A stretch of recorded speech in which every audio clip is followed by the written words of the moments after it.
And we're about 11 minutes away from tip-off, or the jump ball. Well, it's not a jump ball anymore. Before we get the first quarter underway, new rule this year. Barren County and Hart County, both teams are 4-1 of the season, and both come in with wins in their previous ball games. 59-44 LaRue County on Friday for the Lady Raiders, and the Trojanettes 40-25 over the Lady Patriots on Friday night. Breaking down some numbers for you. Hart County shoots 45.4% from the field. They shoot 37.5% from behind the arc, averaging 6 threes a game. They're 30 out of 80 from behind the arc. They shoot 65.2% from the foul line. They only average 15 rebounds a game, and that's according to the stats, unless there's a misprint somewhere. But they don't rebound very well. But they average 61.2 points a game, holding their opponents to 47. The Trojanettes are averaging 51.6 points a game, giving up 38.4. And they're shooting 38.8% from the field. They've hit 24 threes out of 82 attempts for 29.2%, shooting 69.4% from the foul line, and averaging 27.2 rebounds a game. And looking at some games around the area tonight on the schedule, not very many, as there's some double headers. Russell County's at Cumberland County tonight. That's a district doubleheader. Caverna boys at Danville Christian. Taylor County girls at Grayson County. Edmonson County boys are at Grayson County. Butler County girls at Allen County, Scottsville. Campbellsville's at Clinton County. It's only a boys game. The girls game canceled due to COVID. And that's all that's on the schedule tonight. Brought to you by CRS Construction, providing exceptional construction service with the highest attention to detail. CRS Construction. Now it's time for the Zaxby's Keys to the Game. Well, I think we kind of alluded to it earlier. You've got to really know where their shooters are, know who their best players are, identify them. And you said they don't rebound the ball very well. Some of that's probably because they have such high shooting percentages, but we cannot allow them to rebound well either. So we've got to make them take tough shots, rebound it, and get in transition on our end and get some easy buckets. That was where we really struggled against Allen County. They got back, and this team in Hart County too will get back. So we've got to really try to push the ball up the floor and get some easy buckets. Yep. More of the Don Franklin Glasgow Countdown to Tip-Off when we return after this break on Nash 103.7.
we're about 4 minutes away from the Trojanettes and the Lady Raiders here in Game 1 on this Monday night. Trojans and Raiders in Game 2. And let's take a look at tonight's starting lineups brought to you by SCRTC Total Communications for the Hart County Lady Raiders.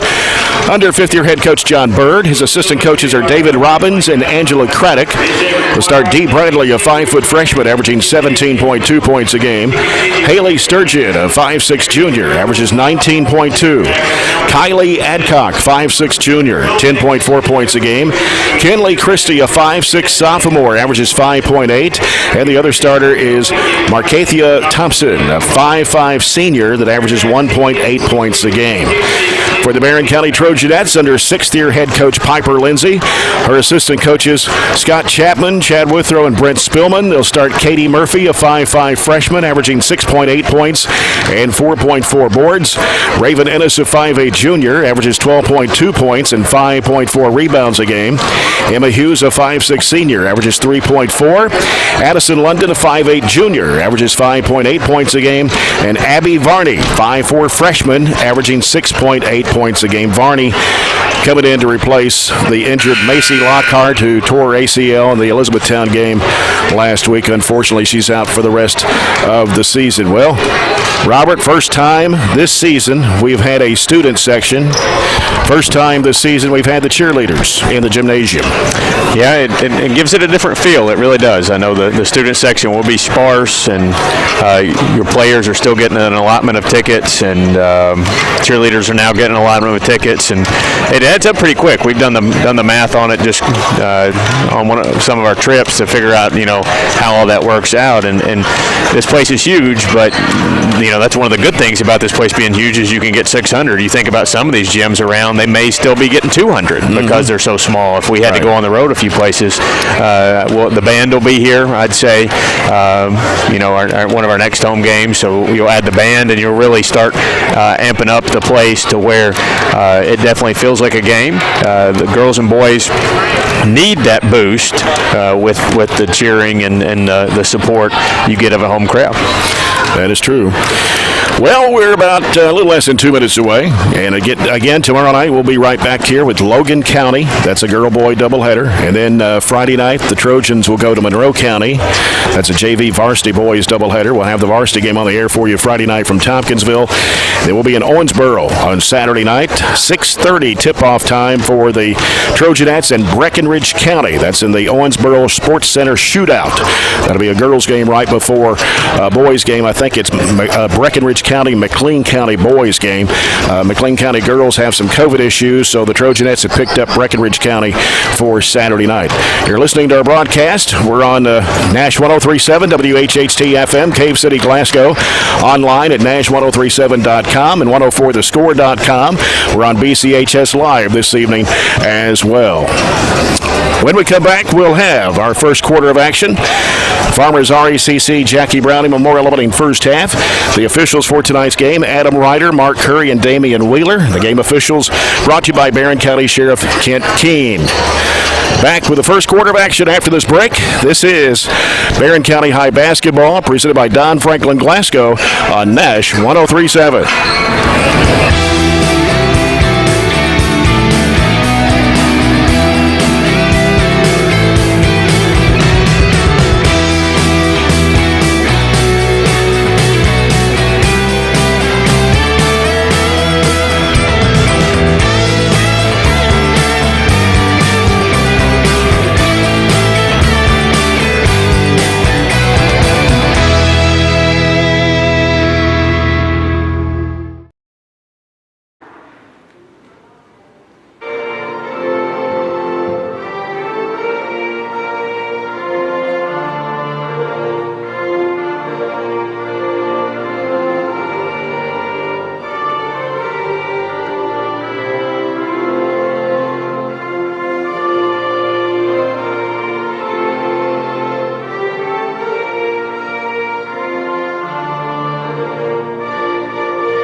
on the scoreboard out of the 5th region, the Hart County Lady Raiders. And the home team on the scoreboard, your very own Barren County Trojanettes. And now introducing the starters of the Lady Raiders. Starting in point guard, number 2, Molly Adcock. Starting at guard, number 10, Haley Sturgeon. Starting at guard, number 32, Leah Bradley. Starting at 1 forward, number 1, Arcadia Thompson. And starting at forward, number 5, Kinley Christie. The Lady Raiders are coached by John Bird. And now, introducing the starters for your Barren County Trojanettes. Starting in one guard, the 5'4" freshman number 3, Katie Murphy. Starting in one guard, the 5'6" freshman number 11, Abby Barney. Starting in one guard, the 5'8" junior number 20, Raven Ennis. Starting in one guard, 5'7" junior number 24, Addison London. And believe that when the community thrives, its people prosper. Glad to have you along on this Monday night. Barren County and Hart County doubleheader. Trojanettes, Lady Raiders here in game 1. Hart County in green tonight, orange numbers and lettering with white trim. And the Barren County Trojanettes in their white uniforms with burgundy numbers and letters outlined in gold. And who's going to get the basketball? Barren County will get the basketball as we start this game. We'll get the opening flip. The opening flip? I have to start saying that. Opening flip instead of opening tip. Raven Ennis will toss it in as it comes out to Katie Murphy. They're looking to trap her at midcourt. Bounce pass right side of London. Now back to Murphy. Murphy bounce pass left to Ennis. Ennis covered up, giving it back out to London. Right side it goes to Murphy. Backdoor pass. Ennis underneath. Puts it up. It is no good, but a foul. No surprise we see a 2-3 zone. I think we're going to see a lot of that the way we've handled it throughout the year. And we try the backdoor lob, as we always do to open the game. You think that's on a film or two by now. Just couldn't get it to go. Christie commits the foul. That's her first. Free throw's good for Raven Ennis. She shoots 61.5% from the foul line so far this year. And Barren County on the scoreboard first at 1-0. Second shot for Raven Ennis, nothing but net. 2-0, Barren County leads it. Full court pressure, 1-2-2. Zone press as the ball comes to Bradley, or rather to Thompson in the middle to Bradley. Bradley now dribbles, wants to head to the basket. Goes inside, has it tipped away. Loose ball gets it back though, kicks it back out, and now Bradley out of the corner for 3. It's short. Coming off with it is Emma Hughes for Barren County. Katie Murphy, long pass down the floor. Ennis lays it up and in. I like that. Transition on our second bucket of the game. Off to a 4-0 start for Barren County. We played 43 seconds of the opening quarter. Thompson on the left side. It comes to Adcock. Good three-point shooter. Gives it back out to Bradley. They go right side with it to Sturgeon. Down in the corner now. 3 by Christie is no good. Ball hits the floor. Rebounded by Thompson. Hart County keeps it alive. Backing out with it is Adcock. Adcock wants to make a move on Hughes. Leaves it in the corner now with Christie. Back out to Sturgeon. She drives the basket. Left-hand side. Puts it up and in off the window. Giving them a second look at it. They were able to cash in on that offensive rebound. 4-2 the score as Hart County pressures the backcourt but throws it long. Ennis lays it up with the left hand. It's good. They were cheating up a little much. Katie was able to find a window and good communication between her and Raven for the assist. And the Edward Jones, Jamie Harris assist. And almost a steal by Hughes. She knocked it away. Ennis put it up, no good. Had it partially blocked. Coming out there with it is Christie. Down the floor, here comes Bradley, weaving through, forces up the shot, it's no good. Ball slapped over and taken by Murphy. Barren County back the other way. Now she'll set things up. See if we can get a 3 here out of this. London on the right wing. London out top to Varney. Swings it left side over to Murphy. Feeds it down inside, and Hughes puts it in. Good patience there. Katie had the open 3 on the ball reversal, but saw Emma cutting and get the basket. Or was that Varney? I mean, it was Hughes that got the basket. Okay. And the ball tipped away out of bounds. It'll stay with the Lady Raiders.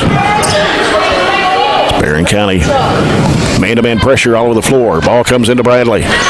Bradley now kicked it off her foot. Oh, that's not a. She kicked it off her foot. Yeah, it's not a call there. I have not seen that official before. No. As a younger guy, we'll give him that as learning experience. Yeah, she dribbled it off her foot. It didn't go off of Barren County's foot.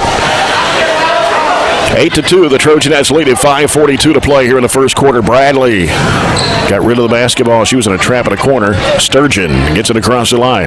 Down the left side it goes to Thompson. Kicks it over the right side. Here's a three ball in the air. That is good for Adcock. 3-point basket, Adcock. And it's a 8-5 basketball game now. Barren County on top. The ball comes into Murphy.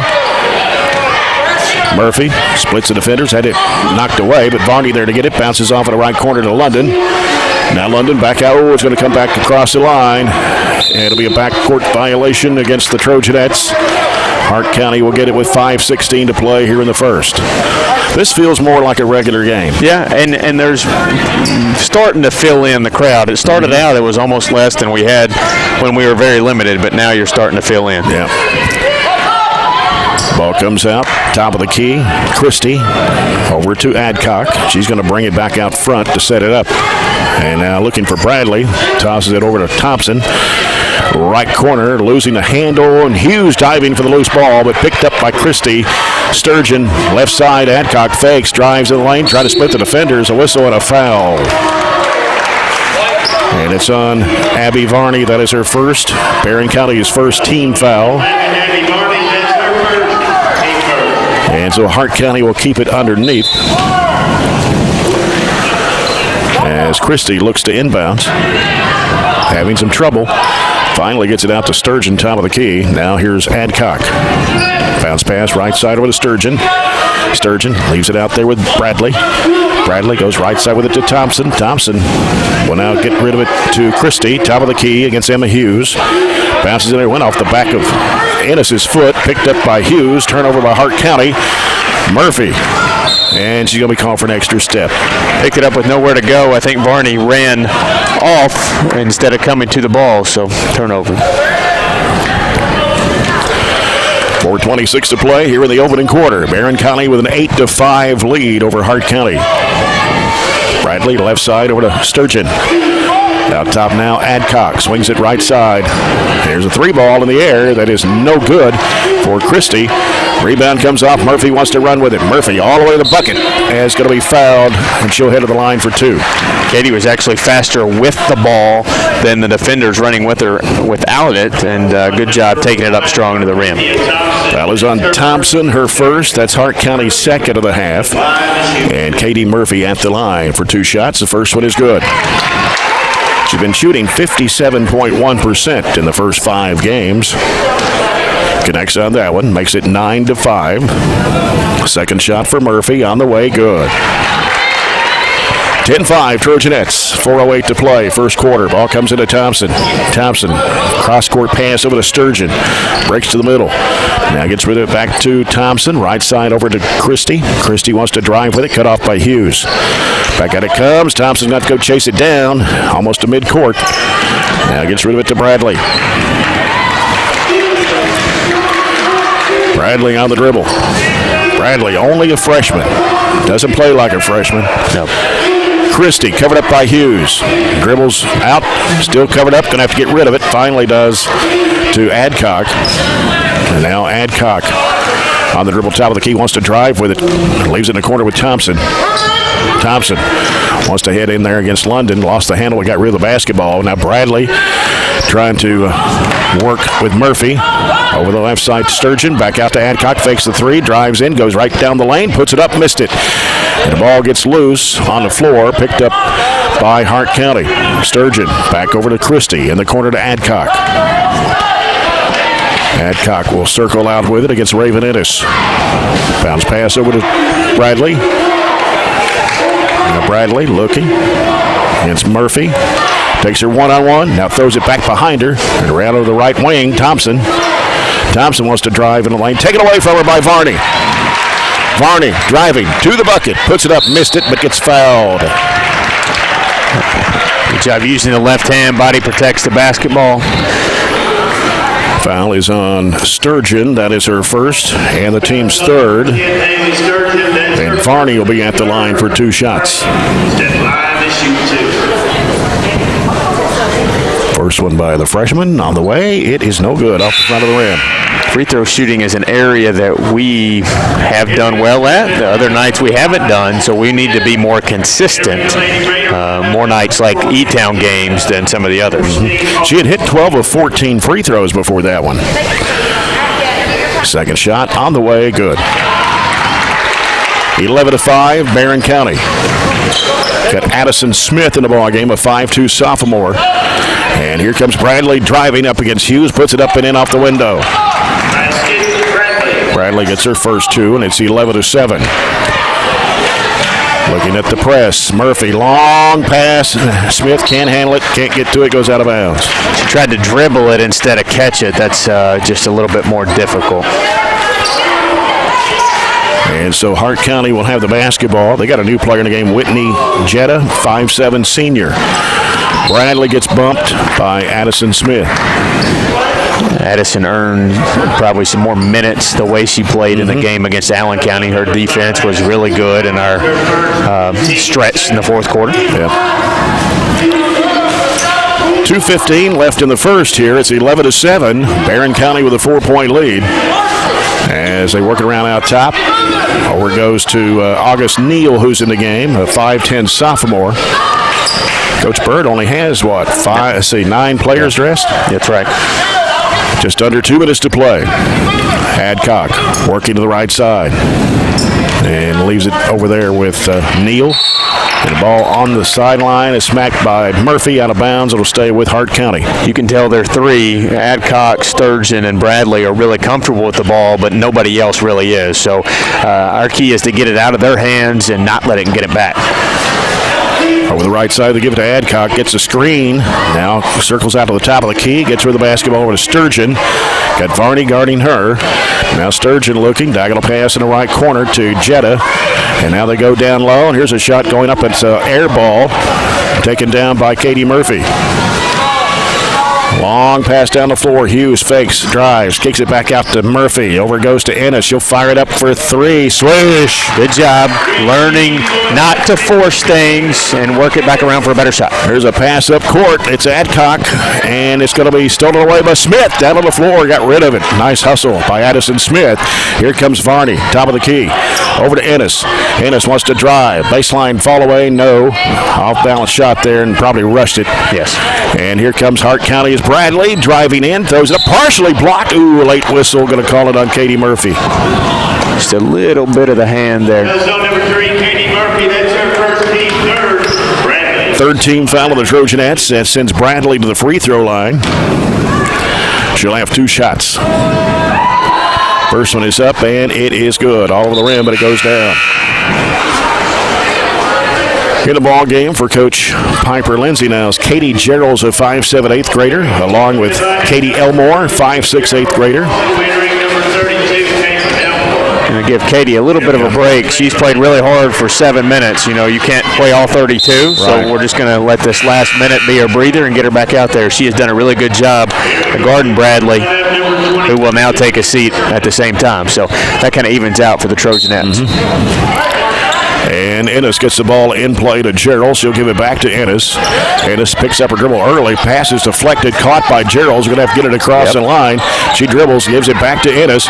Going to have to hurry. There's the 10-second count. You got to go north-south instead of east-west. We really didn't have that urgency.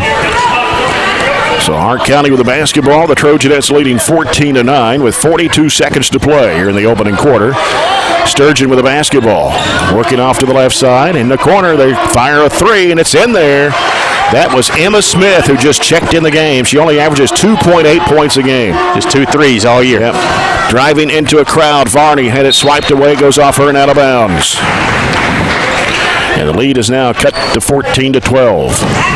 Had a good burst to start the game, but Hart County's hung with it, made enough threes. That's 3 or 2? That's 2. On the other end, here's a shot going up over the rim, no good for Sturgeon. Rebound to Smith. Up ahead to Ennis. Crossover dribble. Ennis drives in and may have lost the handle, went underneath the basket. Got a little bit of a hurry. And Hart County will get it back with 11.6 to play. Get Bradley back in on offense. Hart County will. Chance here for Hart County to tie the game or take the lead on a three. As Bradley will bring it up. 10 seconds left. Bradley, crossover move. Throws it up over Ennis. It is an air ball and taken down by Varney. Apparently, I thought she had the ball, but I guess Hart County got a hand on it underneath the basket. 4.2, Barren County's ball. Comes into Smith, gives it back to Ennis. Going to have to hurry. Desperation throw is going to fall short. And that's the end of the first quarter with a score. Barren County 14, Hart County 12. We'll come back with the second quarter after this timeout. As you're following Barren County High basketball, presented by Don Franklin Auto Glasgow on Nash 103.7.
Second quarter presented by Southern States Glasgow Co-op. It's going to be Hart County's basketball.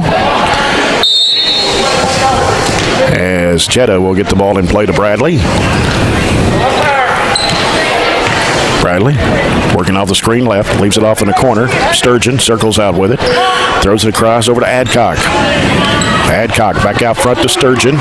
Sturgeon back to Adcock. In the corner goes to Jetta. The ball knocked away by Murphy, but caught by Bradley. They kick it back out to Christie. Christie with a bounce pass. Down in low. Up and under move. Is partially blocked there. We got a whistle and a foul on Bradley as she came into contact with Katie Murphy. First on Bradley. That'll be 4 on Hart County here in the first half. The ball comes into Murphy. Murphy up the sideline. Oh, it's going to be knocked away and stolen as a turnover by Barren. Bradley pulls up 15-footer over Ennis, rattles and stays. Didn't put enough air underneath that. Probably been a 2-on-1 layup chance for us, but a turnover. Tied at 14.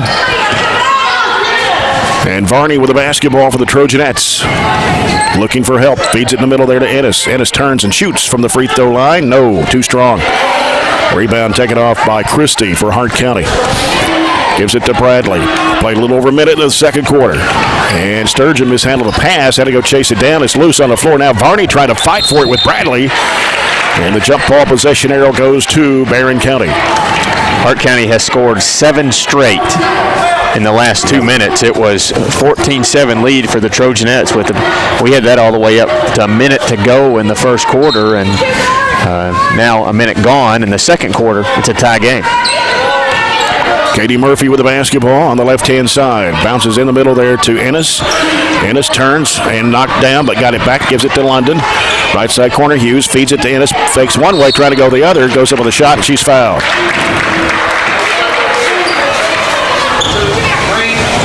.32, that's Bradley. It's her second. Yep, 2 quick ones this quarter. Raven Ennis at the line where she scored 9 points in the first quarter. Free throw, good. he's going to take her out with those 2 fouls. Sometimes, if they get a couple in foul trouble, they don't really have many options. Like you said, they only have 4 bench players, 9 dressed total, so they might have to play with some foul trouble in situations. And that shot is going to be in and out. Rebound, put back up, no good for Murphy. And Christie going to be tied up. It'll be Hart County's basketball. 15-14 Trojanettes. And looking inbound is Christie. They get it into Sturgeon. Sturgeon's in a trap, lobs it back to Christie in the middle, up court on the right-hand side. And a little bump from behind there. Adcock throws it up over the rim. Going to have a foul over the back called on Jetta.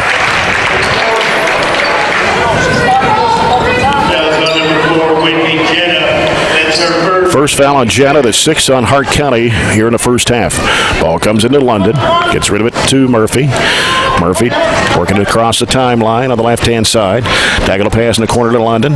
Ball deflected, and Sturgeon goes for the loose ball, but she stepped on the sideline. We just kind of were content with letting it go out of bounds, and Hart County hustled to the ball, almost got a bucket out of it. We got to be a little bit more aggressive. I think we're kind of getting a little lazy right now in this stretch. And Katie Murphy bounces it out front to London. Back over goes to Murphy. Down in the corner is Varney. Fakes, goes baseline. Trying to go for the shot and having some trouble. Has to get it back in the corner. Ennis fires, misses the 3. Long rebound comes off to Smith. Has it picked away and stolen by Murphy. Murphy drives in, gets bumped. Shot goes up too strong. Batted up in the air. Ennis grabs it. One dribble, puts it back up. No good. Got her on rebound. Throws it back up and in. Controlling the boards. You see a little bit of why they have trouble with the boards. It's just their size. And here's Sturgeon trying to go up the sideline and going to get a foul here on Varney. Be her second. Yeah. 4 fouls on Barren County here in the first half. So she will come out of the game, and Addison Smith in to replace her. Barren County with a 17-14 lead. And here's Sturgeon going to the right side. On the corner goes to Smith. Back out now to Sturgeon. Feeds it in the middle there to Neal. Back over it goes to Smith. Back to Sturgeon. Sturgeon goes left side with it, this time to Adcock. Adcock back out to Sturgeon. Swings it to the right side. Driving in, throws up the shot, and it's going to go out of bounds. Nobody touched it. Without one of their main ball handlers and really one of their best scorers, we've got to turn that ball pressure up and force them into mistakes like that. Barren County, here's Katie Murphy trying to feed it underneath, ball kicked. Katie's got to shoot that. We've got to have points out of Katie Murphy. Yeah. I know she's used to distributing the basketballs, and she does a good job at it, but especially without Macy in there, she's got to get us some points. Point production's got to go up. She's averaging about 7 points a game. It needs to go to about 12 to 14. That would be great. And right there, 9 out of 10 times, if you don't shoot that, it's going to be a turnover going the other way. With that many hands, you got to pass through. Yeah. Murphy will try it for the 3. It's off the back iron. And the rebound comes off to Thompson for Hart County. Adcock driving it right down the lane. Puts it up. No good. Rebound to London. Good defense. Addison standing her ground, not causing a foul. Katie Murphy on the left side. In the corner to Hughes. Back out to Murphy.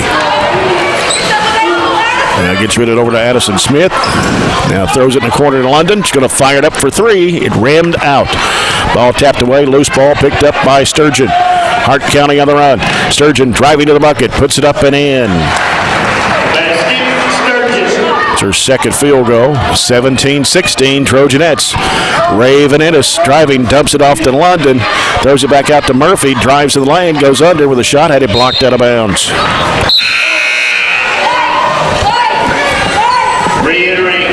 In for Hart County is J.C.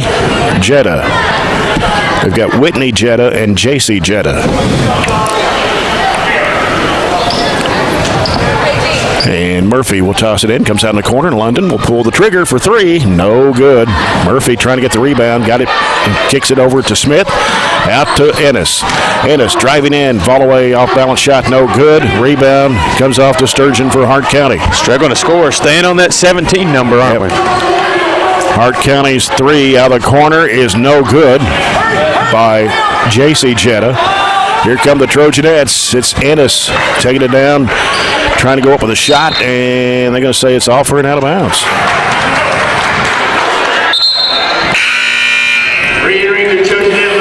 Katie Geralds and Katie Elmore will come back into the ball game for Barren County. 3:41 left in the half. Trojanettes have only scored 3 points this quarter, and they were by Raven Ennis.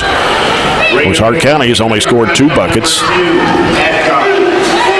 Outscored Trojanettes 4-3 here in the second quarter. That ball gets away. It should be Barron's ball. As I believe Adcock couldn't get to it. They threw it long from the right side of the goal. Comes out to Murphy.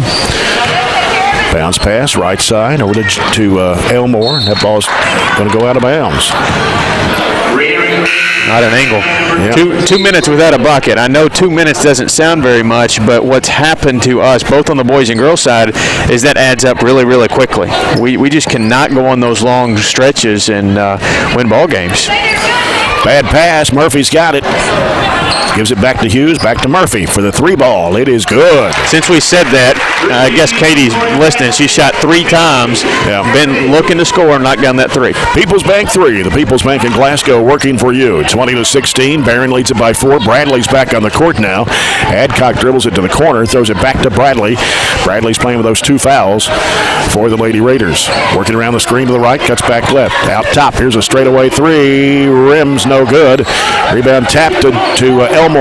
Elmore reverses. And now Bradley swipes it away.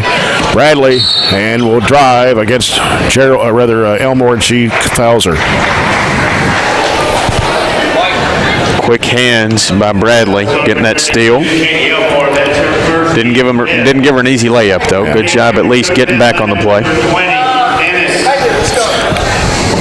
2:52 left in the half. Sturgeon's going to come back in the game for Hart County, replacing Jetta.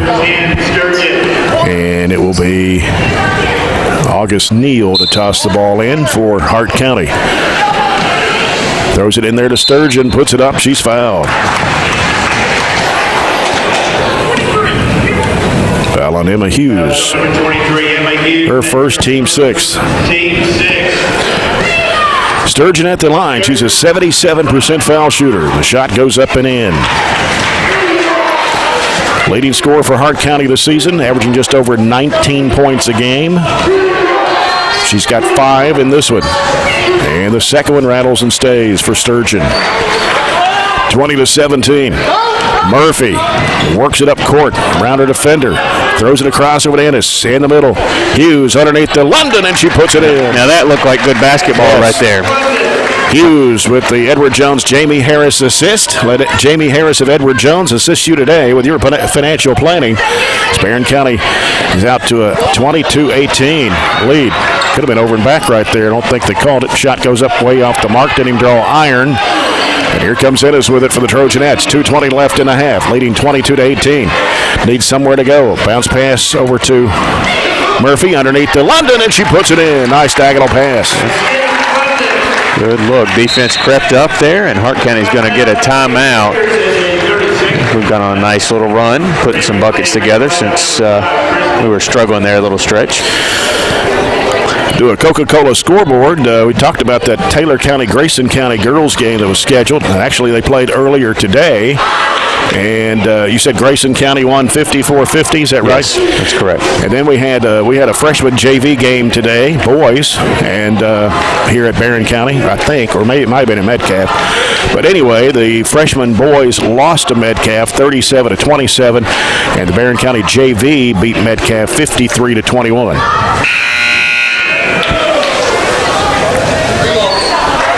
Hart County has been to the state tournament a couple of times. That was back about 20 years ago. Yeah, they did go, though. They went twice. You know, a small school like Hart County to get to the Sweet 16, that's... The laugh was more that it's been that long ago. Yeah, that Tommy Adams coached that team back then. I think he's here tonight, back here behind us. Is he? Okay. Here's Bradley with a little head fake. Goes to the basket, missed the layup. Rebound Murphy.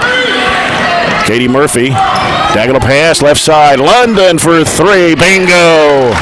Good look there. Step into it. She was back behind the line. Addison London's picked up all 7 of her points. The People's Bank 3 there here in the second quarter, pushing the lead out to 9 at 27-18.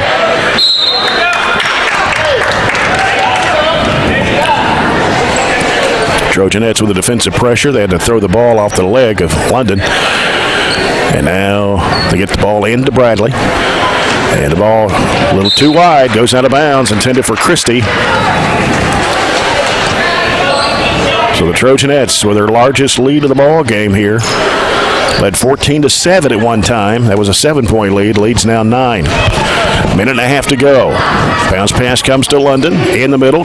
Ennis breaking the basket. Hughes puts it up and in. Really starting to click on offense. We've seen enough zone that we should. And we're going to get a foul in the backcourt on Raven Ennis. That's her first, team 7th. Going to put Hart County at the line. Or they put it on Hughes instead of Ennis? Yeah, should have been on Hughes. Okay. So that's her second personal. Emma just a step slow getting the cut off the sideline and got a block. Sturgeon at the line. She's 2 for 2. Has 6 points here in the first half. And the shot goes up and in to make it 29-19. 1:20 left before halftime.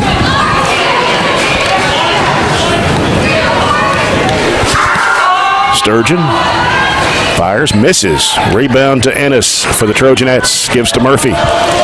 Long pass down the floor. London left open. 3 in the air. No good. Offensive rebound down to the floor, scrambling, and Ennis has it. Ennis drives the basket, tried to go up with it, and then tapped it out of bounds. Not sure what happened there, but she doesn't usually shoot it that poorly. I think that was because somebody hit her elbow and changed the trajectory of that shot. Yeah. Here's a lob out coming to Sturgeon, sends it down the floor to Adcock. She breaks into the lane, splits the defenders, goes up with a shot, and she's fouled.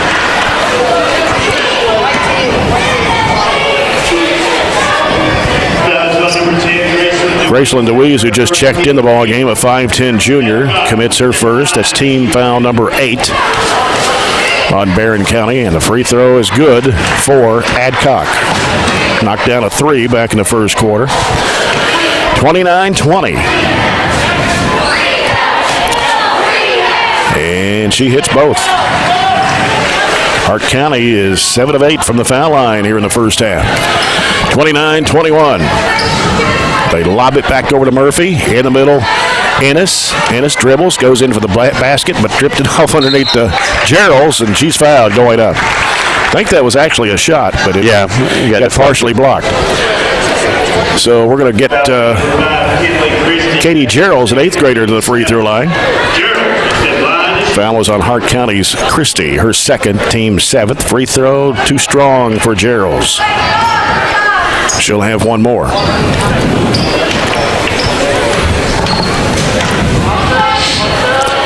And it's up. It's good. 30-21, Barren County. 45 seconds to play here before the break. Right side, Adcock, long range. Out top, here's Sturgeon. Left side comes to Christie.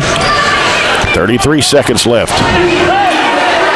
They do it down in the corner. Thompson bounces back out to Christie. Now Christie back to Thompson in the right corner, halfway. Now they work it down in low, double team. They lose a handle. Out of bounds to Barren with 17.8. Give us just enough time for one good last possession. Neal will return to the Lady Raider lineup for Coach John Bird. 17.8 to go here in the first half. Barren with a 9-point lead. Comes into Katie Murphy.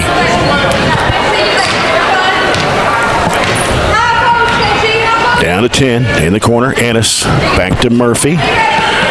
Now Murphy back to Ennis. Going to fire it up. High arching 3. Short. And the ball will go out of bounds with 1.8 to play. It's okay you shoot that a little early. That way you get a chance for an offensive rebound, but we just couldn't grab it. And they look to inbound, and that will do it for the first half. Trojanettes on top, 30-21 over Hart County. Trojanettes scored 16 in the second period to Hart County's 9 and have a 9-point lead here at the break. And we'll come back with our halftime report, brought to you by South Central Bank. Always remember, if you find a vehicle on DonFranklinAuto.com, Don Franklin will then bring that vehicle to Glasgow and let you experience the Don Franklin difference.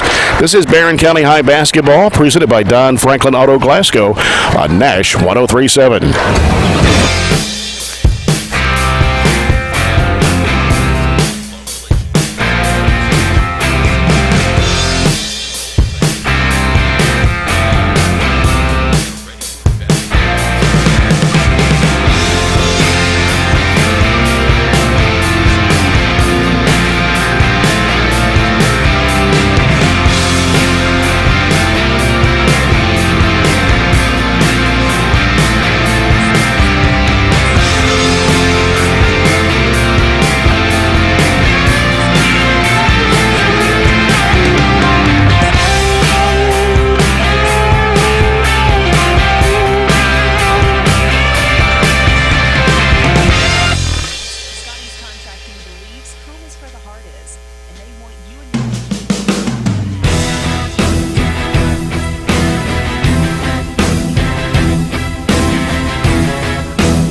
Welcome back to Barren County High School here on this Monday night, where the Trojanettes lead Hart County 30-21. This is the South Central Bank halftime report.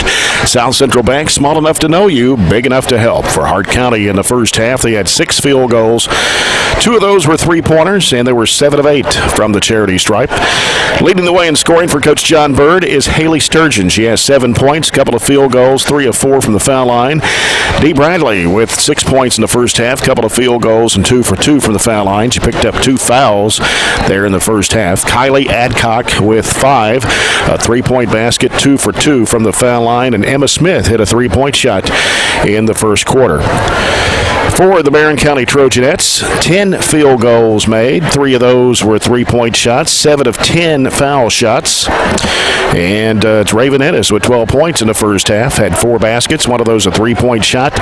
She was 3 of 4 from the charity stripe. Addison London with 7 points in the first half. She scored all 7 of those in the second quarter with 3 baskets, 1 of those a 3-point shot. Katie Murphy with 5 points in the first half, knocked down a 3-point shot. She was 2 for 2 from the foul line. Emma Hughes with a couple of baskets for 4. 1 point for Abby Varney, who went out with foul trouble, picked up 2 fouls. She was 1 of 2 from the charity stripe. And 8th grader Katie Gerald scored 1 point in the first half off 1 of 2 from the foul line. Got a few stats there, Robert? No, it was about the second quarter before I zoned back in and realized that we hadn't had the stat keeper tonight. So I've kind of gotten lazy. But we went to Russell the other night. I was really thankful they supplied us stats. It's very helpful when that happens, and of course at Allen County the other night. Right. But anyway, we've done a really good job on Adcock and Sturgeon and Bradley. Bradley just 6 points, you said. Adcock only 5. Sturgeon 7.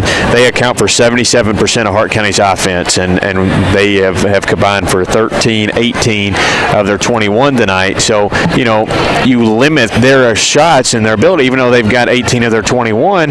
It's just not going to catch up with you using all parts of your offense, which we've done. We've had some possessions where we look like we had no idea what we're doing, but that's going to happen when we started inserting 8th graders. We've started inserting more freshmen, and what needs to happen is they've got to make those mistakes. They've got to learn, and next time or 3 or 4 games from now, those won't be turnovers. They'll be assists. So you live with some of those mistakes, and you say, here's what you need to do next time. And those girls are very coachable. They want to learn. They want to be successful. So, you can live with it.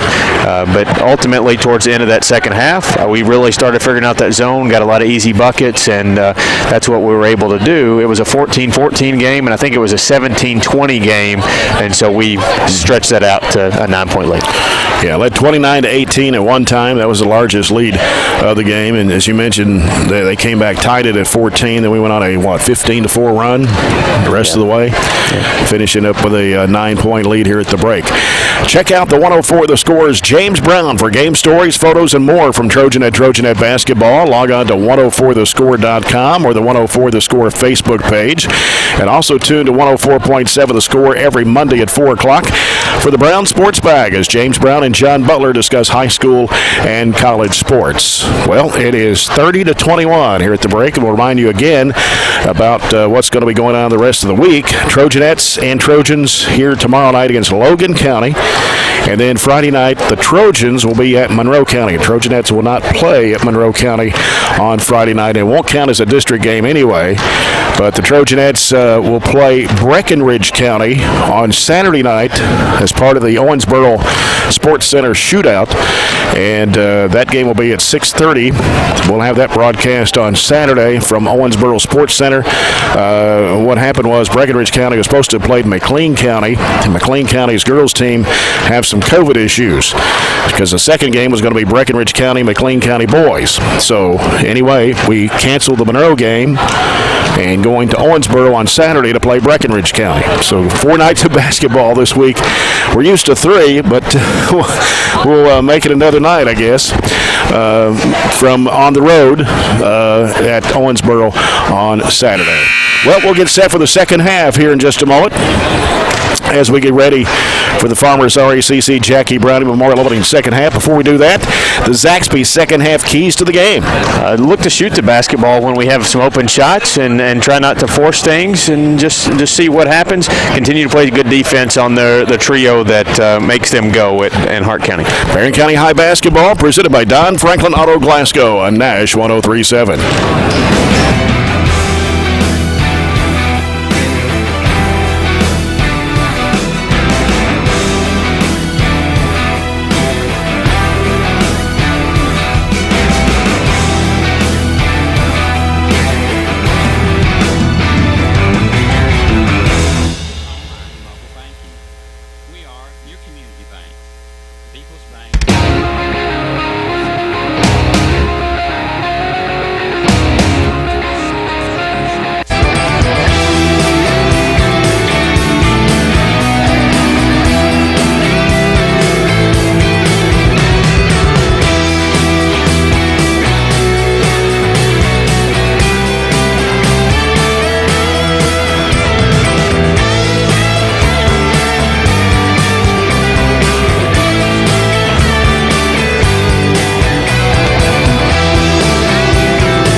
Glad you joined us tonight here on Nash 103.7 WHHT FM, Cave City, Glasgow, and online at 104thescore.com and Nash1037.com. Jay Turner with Robert Bauer, Todd Belcher in the studios tonight on the controls. And as far as the foul situation again for the first half, Barren County's Emma Hughes picked up 2, Abby Varney picked up 2, and Hart County's Dee Bradley and Kinley Christie had 2 fouls apiece in the first half.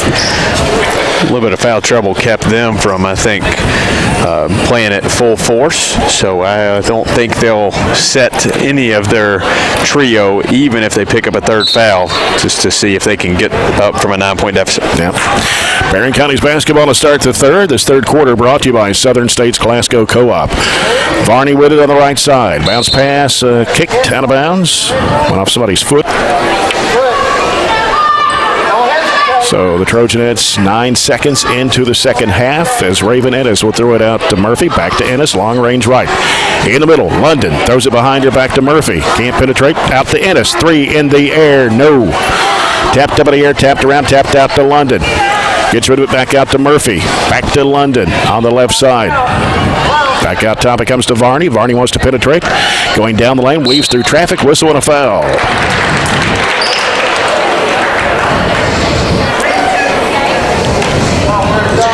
You got to continue to hit that glass. We alluded to them not being very good, rebounding team. I think you've got to exploit that and send a couple of people to the glass. You've got Katie Murphy always rotating back. She's going to be back there on offense or to stop their offense if you need her. Yep. Foul was on Christie. That is her, or was it on? No, it was on Adcock. Her first, team's first. As Varney connects on the free throws, she'll have one more. 2 for 3 at the line. Let's see if she can go 3 for 4. It's up. It is good. 32-21. Matches the largest lead of the ball game for Barren. And here's Sturgeon driving, throwing it up. No. Rebound, Thompson. Throws it back. That's going to come back in the backcourt. Barren County basketball, 7:19 to go, leading by 11. Got lucky there because they actually had numbers, and it didn't look like we were really trying to hustle down the floor too much. Murphy left of the basket. In the corner comes to London. Lobs it back out. It goes to Varney. Almost picked off there by Bradley. They kick it back over to Ennis for an 18-foot shot. That's good. You got to know where you are. One step behind, you get a 3. So just little things like that make big differences. That pushes it out to 13. Hart County having some trouble. Sturgeon to the backcourt. Works it up court against Varney. Gets it across the line. Dishes it off now to Thompson. Throws it across over to Christie. Christie drives the bucket. Nobody tried to get in front of her. Puts it in. Getting a little lazy. I know we're up 11, but we got to keep playing here. Yeah. Got to keep putting the foot on the gas. Here's Murphy on the left side with it for Barren. And threw it away, way over the head of London and out of bounds.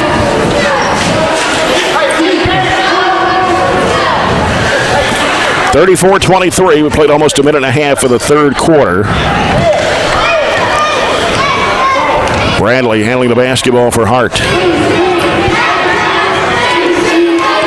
Now Thompson set a screen for her, gives it off in the corner. They work it back out to Adcock, back in the corner to Bradley on the left-hand side. Back out it comes to Adcock. Adcock, top of the circle, going left, reverses, goes right. Sturgeon, back in the right corner. 3 in the air, no. And the rebound tipped away, and Ennis comes up with it for the Trojanettes. Ennis pushing it down the floor. Now loses the handle, but going up the baseline was Murphy. Now here is Varney squeezing her way in, missing the shot on the left of the basket. Here comes Bradley racing down the floor for Hart County. Drives, throws it up and in over London. She hadn't gotten very many of those opportunities tonight. That's where she really excels out, moving the ball full steam, open floor. That cuts it down to 9, 34-25. 4-0 run by Hart County. 5:35 to go here in the third quarter. Ennis in traffic, throws up the one-hand shot, and it's in. It's almost like we're flipping a switch. We decided that we want to really exert ourselves on offense. We do. Bad pass. Emma Hughes has got it for the Trojanettes. Bounce pass down to Ennis. Trying to get it away from Bradley. Goes in for the shot. It looked like may have got fouled there, but no whistle. And Ennis throws it back out in bounds. And then Bradley went for the basketball, and so did Emma Hughes, and they're going to catch her with a foul. Be her third, I think. Yep. Yeah. first of the second half. That was a weird scenario. Didn't really understand what we were doing there. So Emma Hughes has to come out of the game with those 3 fouls. Katie Gerald's in the game for Coach Piper Lindsay. 5:10 to go here in the third quarter. Barren County leading by 11. Bradley walks it up across the midcourt stripe. Now heads off to the left side. Trying to reverse right, and Murphy picks her pocket. Murphy, and it poked away from behind by Bradley and out of bounds. Good steal. You got to keep it in that opposite hand. You know where the defender's coming from. Comes in the corner to Ennis on the right-hand side. Out to Murphy. Murphy back in the corner. London down low. Ennis knocked away out of bounds. Right idea. Put a little air on it. Raven can go get it. They don't have any size out there. So London will get it inbounds to Ennis. Out it comes to Murphy. Varney was open for a 3. Didn't look. London with it now. Back out to Varney. Straight away over to Murphy. Murphy gives it to Ennis. Long, high arching 3. Good. Wow. Man, that was deep, and it was a high arching shot. People's Bank 3. That's her second of the night. Raven Ennis. She's got 19 in the game. 39-25. Traveling violation on Bradley. That's the largest lead for the Trojanettes. At 4:24 to go in the third. Bradley's going to check out for Hart County, and coming in is Jetta and Smith. Thompson will head to the bench for Hart. 39-25 Barren County as ball comes into play to Murphy. Bounce pass right over to Ennis. Looking. Cross-court pass. Comes to London, left corner. Floats it down there to Gerald's, and back out it comes to London. Had a 3, but didn't take it. Murphy. Bounce pass back over to Ennis. Ennis dribbles it down and reverses it back out. In trouble, in a trap. They reach in on her. Jump ball.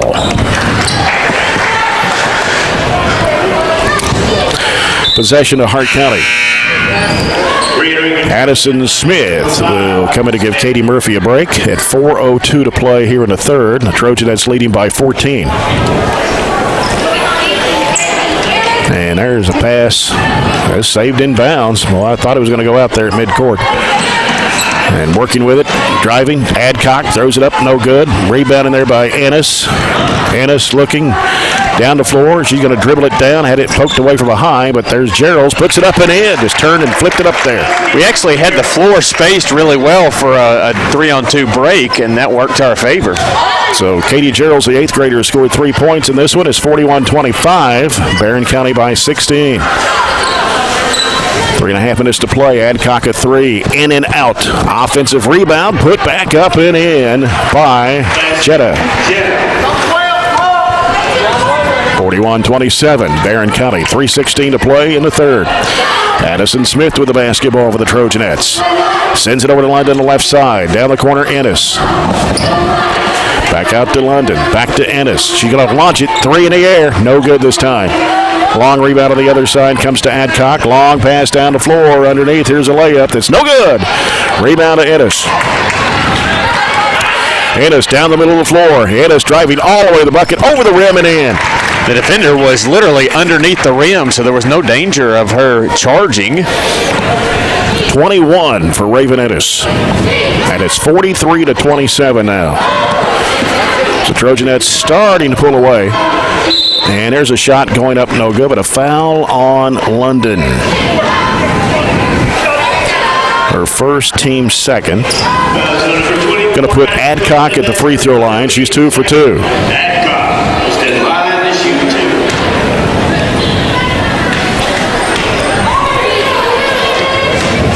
2. It's only 2 seniors on this Hart County team. Thompson and Jetta are the only 2 seniors. Number 32, Bradley. Free throw good for Adcock. That's point number 6 for her. Makes it 43-28. Katie Murphy back in the game. And Adcock back at the free throw line for one more. And she got them both. They are 9 of 10 from the charity stripe. 44-28. Barren County, 2:34 left to play in the third period. Addison Smith's on the floor. Got Varney, got Gerald's, London, Murphy. As bounce pass comes to London, left side, out it comes to Varney. Picks up her dribble, goes back to London, fires it from 19 feet, and it's in there. Just inside the three-point line. Addison London with her 9th point of the game.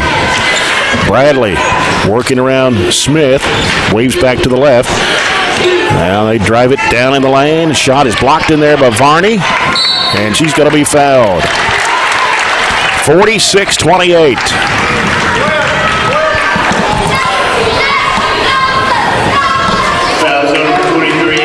Emma Smith will pick up her first for the Lady Raiders. That's the second one on Hart County here in the second half. Just under 2 minutes to play. It's 46-28 Barren County. Murphy off to Smith. Back on it comes to Murphy.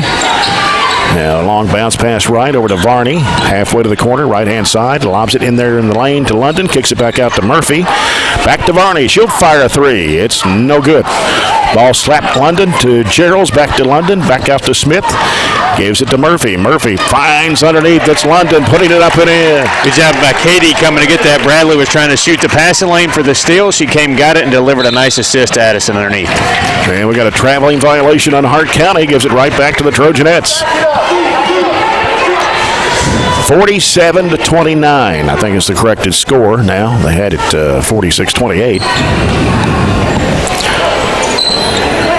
And Murphy will throw it out to Smith. Over it goes to London on the right side. Over to Murphy on the left side of the circle. Now it goes back left over to Smith. Back to Murphy. Back to Smith. She's going to fire up a three-point shot. Bounces in. Oh, out of there. Thought that thing was going to go down. Knocked out of bounds. It'll go to Hart County. It bounced, hit the front of the rim, then bounced all the way to the back and back out again. I thought it was definitely in. 1:07 to play here in the third. Jetta will toss it in. Comes into Bradley. Races down the floor with it. Weaves off left side, back right. Drives into a crowd. Throws up the shots. Good. She's hard to stop when she gets the steam going one end to the other. Yeah. And Hart County will take a timeout. It'll be a full 1 minute 1 to go here in the third quarter. Barren County 47, Hart County 31. And this timeout, People's Bank of Glasgow working for you. When you're away from your radio, log on to Nash1037.com or the Nash 1037 Facebook page and click on the Use App tab on your computer, laptop, or smartphone to listen to the games live. And also find out scores and results from middle school to high school each day on our school's website. Go to barren.kyschools.us, click Athletics, and then the Sports Report. Well, the Trojanettes have scored 17 this quarter to Hart County's 10. You know, you said Hart County's probably second behind Greene County in the district. Greene County's a team we always have opened the year with the last 3 or 4 years. It's a very good test for our girls, and we just didn't get that chance this year. And I don't think Greene's on the schedule at all, are they? Yeah, they do play. Yeah, later in the year. Okay, so we just took what was at the first game of the year and moved it towards the end. All right, good. Well, that'll be a good end of the year test because Greene's always gets better, and be a really good end of the year test for us then. Yeah, they moved some games around and then picked up some other teams. And Trojanettes under a minute to play here in the third quarter, leading 47-31. Katie Murphy with the basketball. Throws it over to Varney. Had a shot at it, didn't take it. Works it underneath, intended for Panis, and it's taken away. Turnover by the Trojanettes, 42 seconds left. Bradley will head fake, wants to drive, stolen. Gerald's has it for Barren County. Gerald's drives it all the way to the bucket, puts it up, she's fouled. Good job using that left hand as the scenario we talked about a while ago. That defender was on the strong hand, so she had to use the weak one all the way down the floor. Still beat the defender down, and they'll get a reward here at the line. Katie Gerald's 5'7", 8th grader. A bucket and one of 2 free throws tonight. The shot goes up, and it's going to all over the place and goes in. Not sure how that shot was going to end up, but took a while, didn't it? A lot of rim. 48-31, Barren County. Second shot's in the air, short. Ball's loose, picked up by Ennis in the left corner. Ennis going to fire it up out of the left corner for three, and she knocks it down. That was a tough shot. Jetta had her hand interfacing. I wasn't so certain that she didn't get a deflection on it. Yeah. 51-31 now. Trojanettes, 18 seconds to play in the third quarter. Bradley out of the right side to Jetta. Back out now. Comes to Bradley. 12 seconds to play. Goes back to Jetta. Down to the corner. It's got Whitney Jetta and JC Jetta. Ball goes out of bounds. Last touch by the Trojanettes with 6 seconds to play.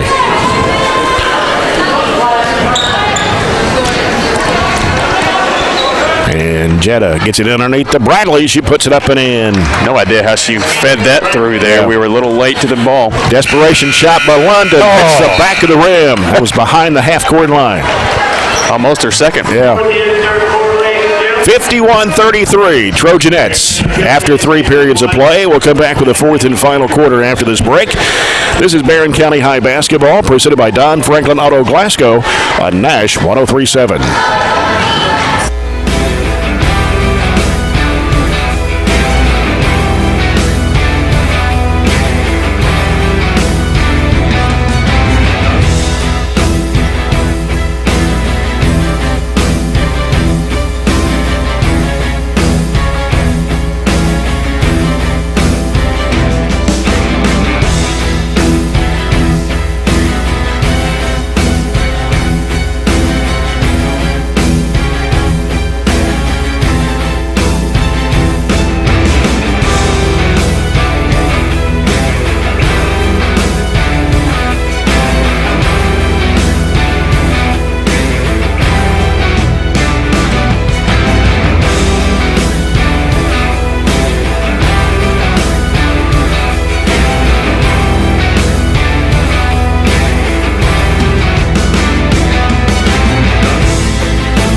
Fourth and final quarter here from Barren County High School, brought to you by South Central Bank. Small enough to know you, big enough to help. Trojanettes outscored Hart County 21-12 in the third period to take a 51-33 lead. Murphy, left side over to Ennis. Gives it back to Murphy. Wanted to go back door. Somebody didn't go back door. Yeah, didn't run it right. Yeah. Comes back to Murphy. Murphy trying to penetrate. Throws it back out to Gerald's. Swings it left side over to London. Out top is Hughes. Hughes playing with 3 fouls. Had to sit out most of the third quarter. Here's Murphy with a jumper. No good from 15. And a rebound comes off to Hart County's Adcock. Adcock working the right side of the floor. Gives it to Christie. Out to Bradley. Bradley, top of the circle. Over the left side now to Sturgeon. Sturgeon goes back to the right side to Bradley. Now Bradley working off to the left side now. Gives it back to Sturgeon. Leaves it down the corner and a bounce pass to Christie. And that ball skips away out of bounds. It's intended for Bradley. Murphy was there for defensive purposes. We've done a really good job on Bradley. And got her to 12 points. I know she's had to work for it, though. Yeah, I know she's got 12, but... And Sturgeon only has 7 in the first half. She averages 19 a game. Just frustrated him, really, is what we've done. Inside, here's Ennis. Turnaround shot of the lane. Got it. Raven Ennis. 26 points tonight for Raven Ennis. She's trying to keep up with Hart County by herself. Yeah. 53-33. Trojanettes. Sturgeon with the basketball. The left-handed dribble. Gives it over now to Adcock. Adcock around the top of the horn. Now working with his Sturgeon. Back to Bradley. Top of the circle. Right side it goes to Christie. Christie back out to Bradley. Now Bradley will get rid of it over to Adcock on the left side. Over to Thompson on the left wing. Down in the corner now to Christie. She dribbles halfway out, gives it out to Adcock. Adcock wants to drive with it against Ennis, puts it up and in. It's a tough move. Maybe one of their better ones of the night. 9 points for Adcock. She averages 10.4. 53-35. Barren County. Ennis kind of directing traffic out there. Gives it to Gerald's. Gerald's backs away of the dribble. Goes left side with it to Murphy. Murphy will come back out with it. Gives to Ennis. Now Gerald's with it. And here's Hughes trying it up from 17. It's off to the left side of the rim. Rebound to Bradley. Bradley heads up court with it for Hart County. Bradley driving, dishes it off underneath, and it's going to go out of bounds off the hand of Adcock. We got back just in time to get a tip on it. That deflected it off their hand. Rearing the Trojan lineup, number 11, Barney. Katie Gerald's getting some quality minutes tonight for Coach Piper Lindsay as Varney has returned to the ball game. Katie Murphy, bounce pass right underneath the Hughes, and she puts it in. It's way too easy. Both came and tried to stop the ball. Nobody stayed back with Emma Hughes. Easy layup. We'll take it up 20. Murphy with the Edward Jones, Jamie Harris assist. 55-35, Trojanettes. As we come to the 5-minute mark of the fourth quarter. Sturgeon, long range right. Now top it comes to Adcock. They give to Thompson for the three. It's no good. An offensive rebound by Adcock, and she dribbles and puts it in. Standing and watching, didn't block out. They got an easy putback. 55-37. Ennis is going to drive all the way to the hoop, hit the bottom of the backboard. Loose on the floor. Hughes down on the floor with Thompson. Jump ball possession arrow to Hart County. Stay tuned at the conclusion of the ball game. We will select the Monticello Bank Trojanette MVP of the game. Monticello Bank is your MVP when it comes to all your financial needs. Proud sponsor of Barren County Trojan and Trojanette basketball. Member FDIC. Equal housing lender. Splitting the defense. Driving into the lane. Shot goes up and in. And hung up there on the rim for a while as Dee Bradley gets her 14th point. 55-39 Trojanettes. Hughes with it. Top of the circle. Varney wants to penetrate. Down the lane. Flips up the shot. She gets fouled. Foul is on Kylie Adcock. That is her second of the team's fourth. Had that take just either time she wanted it. She could have cut and we delivered the ball to her, or she just took it on the dribble. So either way, she was going to get to the rim. Varney takes her time, puts it up. It is short. 3 of 5 with a strike tonight for Abby Varney. Hart County's only loss has been a 3-point loss to Marion County, 53-50. They won 4. Beat Franklin Simpson by 3. Shot no good again. And we got lane violation. Yeah. They beat Caverna by 36. Beat Thomas Nelson by 20. And beat LaRue County by 15 on Friday night. Varney will try again. This shot goes up, and she got it. 56-39, Trojanettes with 4:17 to play. Left side with it is Sturgeon. Sturgeon gives it out to Bradley. Bradley, right side, over to Adcock. Out to Sturgeon, top of the circle. Back over it goes to Thompson. Here's Adcock launching a long three. It pops out. Rebound taken by Hughes. They average 6 threes a game. We've held them to 2 tonight, so they usually get about a third of their points from 3. And when that's not going for them, they don't have a whole lot of other options beside Bradley just taking you off the dribble. Hughes with it on the left side. Ooh, threw it away, but chasing it down was London. It was intended for Varney, but she was breaking the other way. Ennis with it. 3.5 left. Ennis wants to take Sturgeon one-on-one. Throws up the shot, falling backwards, no good. Rebound, loose. And taken by Sturgeon for Hart County. Goes up court to Adcock. Now over goes to Bradley. Thought about the three. Murphy trying to come out to defender. Behind the back dribble and lost it. Picked up by Addison London at midcourt. Got rid of it to Varney. Varney wants to drive. Throws it out to Ennis for the three-point shot. Good. 4 People's Bank threes tonight for Raven Ennis. And it's 59-39. Just under 3 minutes to play. And the ball that went off of the Hart County player as Emma Hughes kind of slapped it against Jetta's knee, and out of bounds with 2:51 to play. Going to have some changes in the lineup here. 59-39 the score. We've got Katie Gerald's back in the game. Graceland DeWeese. And also in is Katie Elmore, Addison Smith, and Allie Bowie in the game.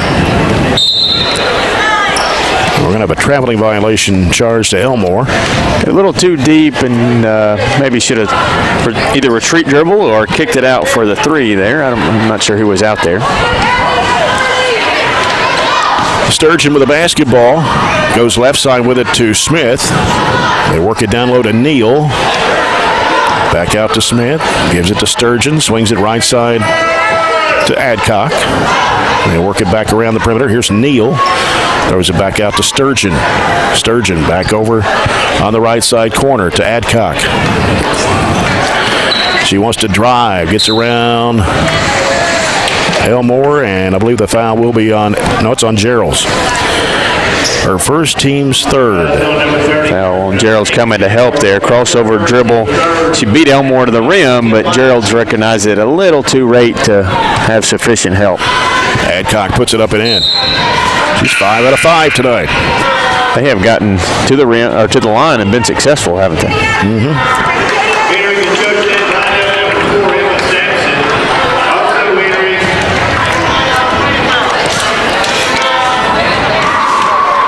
And the second shot is up, and it's good for Adcock. Got 3 new players in the ball game. McPherson has the basketball. It's Chesney. McPherson had it poked away. It's stolen by Adcock, and McPherson fouls her. Be her first and the team's 4th. Got Ann Ashley Atkinson. I think they changed her jersey number tonight. Yeah. She's 31, 5'7", 7th grader. And Emma Sampson in the ball game, a 5'4" sophomore, number 4. Want to make sure you got everybody that's on the court. Here's a long 3 that's no good. Long rebound. Chased out. Sampson tried to slap it back in bounds, but couldn't get there in time. Last group here, we've got about 2 minutes of good action. Mm-hmm. Sturgeon with the basketball. Adcock wants to drive with it. Throws it up on the run. No good. Rebound put back up at a foul. It's good defense. Just got to get the rebound. Everybody kind of ball watching. Nobody put a body on, and that's why Neal goes to the line here. August Neal's a 5'10" sophomore for Hart County. Shot is good. They've scored 12 points. Let's see, 5, 7, 12 points off the foul line. They've only missed 1. They hit that one. 59-43, minute and a half to play. Atkinson with the basketball for Barren County. Sends it over to McPherson. McPherson gives to Bowie. Over goes to Sampson. They try to go back to her, and then turnover by Barren. Driving with it, going in for the shot, too strong. Rebound put back up and in by Jetta. 59-45, a minute 10 left. 20-point lead is 14 now. DeWeese out to Sampson. Sampson gives to Chesney McPherson. Left side to Atkinson. Atkinson back out to Bowie, and they swipe it away, hit the official's foot. Nowhere to go. Yep. And here's Sampson trying to go up with it. It's blocked by Adcock. She races down the floor with it for Hart County. Adcock will go in for the layup. It's good, and a blocking foul. We're not doing a good job having a guard rotate back. McPherson did her best, but there was a lot of traffic in her way, and by the time she got there, she just tripped up. Tripped up Adcock, who's still in there. Adcock has been deadly at the free throw line tonight, 6 out of 6, and she hits that for the three-point play the old-fashioned way. It's 59-46. What's 20 now? 13. Yeah. And Atkinson will swing it off over to Sampson, or it's 59-48. It's down to 11. McPherson, and she threw it away. 27.8 seconds left. Just doing things that'll frustrate Piper to no end, picking it up with nowhere to go, and that time he just threw it away. Hart County's Adcock gets rid of it to Sturgeon. Left side, here's a 3 ball in the air. Good. That's Jetta knocking it down.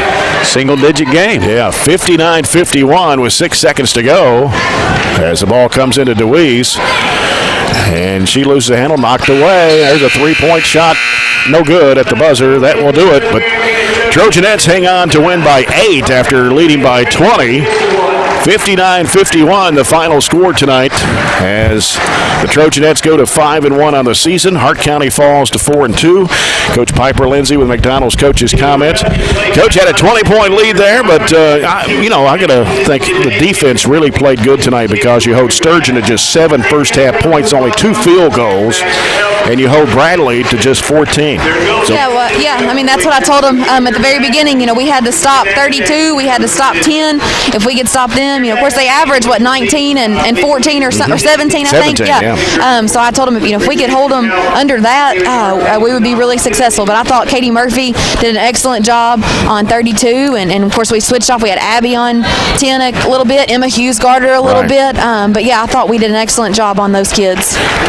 And unofficially had Raven Ennis with 29 points tonight, had 4 threes. She was feeling it. There was a couple times I was like, let's work it around, and then she'd, shoot a good shot, But, proud of her for just picking it up. She had a tough night on Friday, and I just thought she came out. She got fouled early and went to the free throw line, scored those shots, or scored her free throws, and then after that, she just was feeling the confidence, and that's exactly what I need her to do. We talked about Hart County coming in averaging 6 threes a game. They end up hitting 3 tonight. One of those was late. Yeah, and that's another thing that I told them. They shoot it really, really well from the 3 or 4 kids. It's not just 1 or 2, but we wanted to make sure we had balanced closeouts and 2 hands high and do all those little things and have solid defense, and I felt like we finally did all around. Well, you got to turn right around, play Logan County tomorrow night. Team that lost 4 of their starters from last year, a team you beat in the regional tournament in the semifinals. They haven't won a game yet, and they only average 37 points a game. So what do you do to get ready for them tomorrow night? Well, they always play hard. That's one thing about them, and they always bring the fight. So that's one thing, we got to make sure we still work on us. And, I feel like we turned the ball over too many times tonight. Got to make sure we take care of the basketball. And then, like we keep talking, it's the little things that you really focus on with games like tomorrow night. Yeah. Coach, congratulations to you. We'll see you tomorrow. Thank you. Coach Piper Lindsay, the Trojanettes winning here 59-51 to the Hart County Lady Raiders to go to 5-1 on the season. Hart County will drop now to 4-2 on the year. And we'll come back with a post-game report brought to you by CPC Commodities. Proven at our farm and made for yours. And always remember, if you find a vehicle on DonFranklinAuto.com, Don Franklin will then bring that vehicle to Glasgow and let you experience the Don Franklin difference. This is Barren County High Basketball, presented by Don Franklin Auto Glasgow on Nash 103.7.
Trojanettes 59, Hart County 51 tonight. Trojanettes led 14-12 at the end of the first quarter, led 30-21 at halftime, 51-33 after 3, led by as many as 20 at 59-39, and Hart County came back and scored the final 12 points of the game. And it cut it to an 8-point deficit, 59-51. Trojanettes tonight, 5-1 of the year for Coach Piper Lindsay. Hart County's John Bird now 4-2 on the season. Hart County with 17 field goals, 3 3-pointers. They were 14 of 15 from the foul line tonight. And they had 2 players in double figures. Kylie Adcock, who averages about 10.5 a game, had 16 tonight. She scored 11 of those in the second half. She was 7 of 7 from the charity stripe, had 4 baskets, and one of those a 3-point shot. 14 for Dee Bradley. She had 6 baskets, 2 for 2 from the foul line. Haley Sturgeon held to just 7 points tonight in the first half. Had 2 baskets and 3 of 4 from the line. She's been averaging 19.2 points a game. Trojanet defense really did a great job on her tonight. 5 points for J.C. Jetta. She had a 3 and a 2. 3-pointer for Emma Smith. 2 points for Kinley Christie. Also 2 for Whitney Jetta, and August Neal had a couple of free throws for 2. The only player that did not score tonight in the starting lineup was Thompson, and she did not score tonight. The only Lady Raider that did not. For the Trojanettes tonight, 21 field goals, 6 3-pointers, 4 of those coming from Raven Ennis. And the Trojanettes were 11 of 16 from the foul line tonight. Raven Ennis with 29. I'm not sure if that's a career high, but it's good enough to be the Monticello Bank Trojanet MVP of the game. Raven Ennis knocked down 4 threes. She had 7 2-point buckets and was 3 of 4 from the foul line. She had 12 points in the first half, 17 in the second half. Addison London finished in double figures tonight with 11 points. She had 5 baskets, one of those a 3-point shot. 6 points for Emma Hughes, 5 for Katie Murphy, had a 3-pointer and 2 free throws. 3 points for Abby Varney tonight. All of those coming from the free throw line. She had 4 points tonight. I'm sorry. She had 4 points tonight, and that was on 4 of 6 from the charity stripe. So 4 points for Varney, 3 for Katie Geralds. Excuse me, she had 4 points as well. I can't do my math tonight for some reason. 4 points for Geralds tonight, the 8th grader with a basket, and 2 of 4 from the foul line. So Trojanettes played quite well defensively, especially the first 3 quarters. Yeah, I thought we played well defensively. You went over all the stats for Hart County and held them to the 3, as you talked about with Piper there. So defensively we did. We made a few errors offensively that, like I said and Piper did say, just kind of drive you crazy, and you got to build on and get better. And tomorrow night you have a team that you should beat, so you've got to work on some of those mistakes and don't worry about so much what you got to do with Logan County. It's just making yourself better. So I'll just echo everything Piper said, and ultimately you've got to every day become a better basketball team. Yep. So that'll do it for the girls' portion of our broadcast. Trojanettes 59, Hart County 51. We'll get set for our pregame coverage of the Trojans and Raiders coming up next as we count down to tip-off. Brought to you by Don Franklin Glasgow on Nash 103.7.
About 11 minutes away from the Barren County Trojans and the Hart County Raiders. Glad you can be with us tonight here from Barren County High School as we got a bigger crowd in here tonight as the capacity now with the COVID guidelines and regulations has now been expanded to 15% capacity, which puts it around 625. I'm not sure if we have that many in here or not, but of course, when you count cheerleaders and basketball players and coaches, they all get about, 4 vouchers apiece? Is that what the... It was for the home team. I don't know what it was for the away team. For the visiting team, I don't know. But anyway, this feels more like a regular season a real basketball game when you got the crowd in here and the cheerleaders. But the Trojans come in 3-3. Hart County's 2-2. Justin Lyon in his second year at Hart County. His dad, Ricky Lyon, coached the Raiders for several years and years gone by. They beat Campbellsville 69-62. They lost to Marion County in overtime 76-75. Demolished Caverna 82-38. And they lost to LaRue County in a district game on Friday night 62-46. They had one game canceled this year because of COVID issues. That was Whitfield Academy. And so I'm not sure if that game will be made up or not. But Hart County, last year, the Trojans won 73-58, and Hart County lost 5 seniors and 5 of their top 6 scorers from last year. Returning Devin Roten this year, he averaged 10.6, and he's doubled his average this year. He's averaging 20 a game, and they've also got another good three-point shooter. By the way, Roten's hit 9 threes for the Raiders this year. DeVore has hit 6. He's averaging 17 points a game. They're the two players combining 37 of their 68 points on average per night. Their opponents average 59.5. They shoot 47.1% from the field. Now they're averaging 8 threes a game. They like to shoot it 42% from behind the arc, 31 of 74 of the year. They don't shoot very well from the free throw line, though. They're shooting at 56% and averaging 34.5 rebounds a game. Last year they went 14-16. They were the 18th district runner-up, as they're in the same district with LaRue County, Greene County, and Caverna. And Greene County is the only team they still have to play in the first 3 district games that count this year due to the COVID regulations. The Barren County Trojans coming up 6 points short after having a 9-point lead at halftime. Went on a 9-minute scoring drought there in the second half, losing to the Patriots 52-46. Tay Pointer finished the night as he was the leading scorer with 11 points. Barren County was 16-52 from the field of that ball game for 30.8%, and were 5 of 15 on threes and 9 of 12 from the free throw line, grabbing 31 rebounds. So, the Trojans came up a little short on that one, as Allen County, Scottsville now will be the number 1 seed in the district. They won 3 in a row. They beat all 3, Barren, Glasgow, and Monroe. Still, the 2-3 hasn't been decided, but more than likely we'll have to wait and see, because the game Friday night will not count as a district game at Monroe County. Right, more than likely you're positioned to play Glasgow, but you have to let that last district game kind of play out. That will count. Tough loss, very tough loss. We talked about it, and it's just hard to kind of grasp the new situation where you only get one go around with everybody, and that counts. So there's not very much room for error. Tonight you're going to have to score some points. This team averages almost 7 points a game. You said they really like to shoot the 3, averaging 8 a game. So we've got to be really good defensively. This is a team, Hart County, that doesn't play great defense.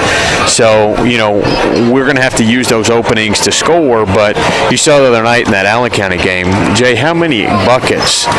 It almost seemed like point-blank buckets that we just couldn't make. Yeah. So, we've got to get over that hump, whatever that's mental, whatever it is, and score the basketball. If you don't score the basketball tonight, you're going to get beat.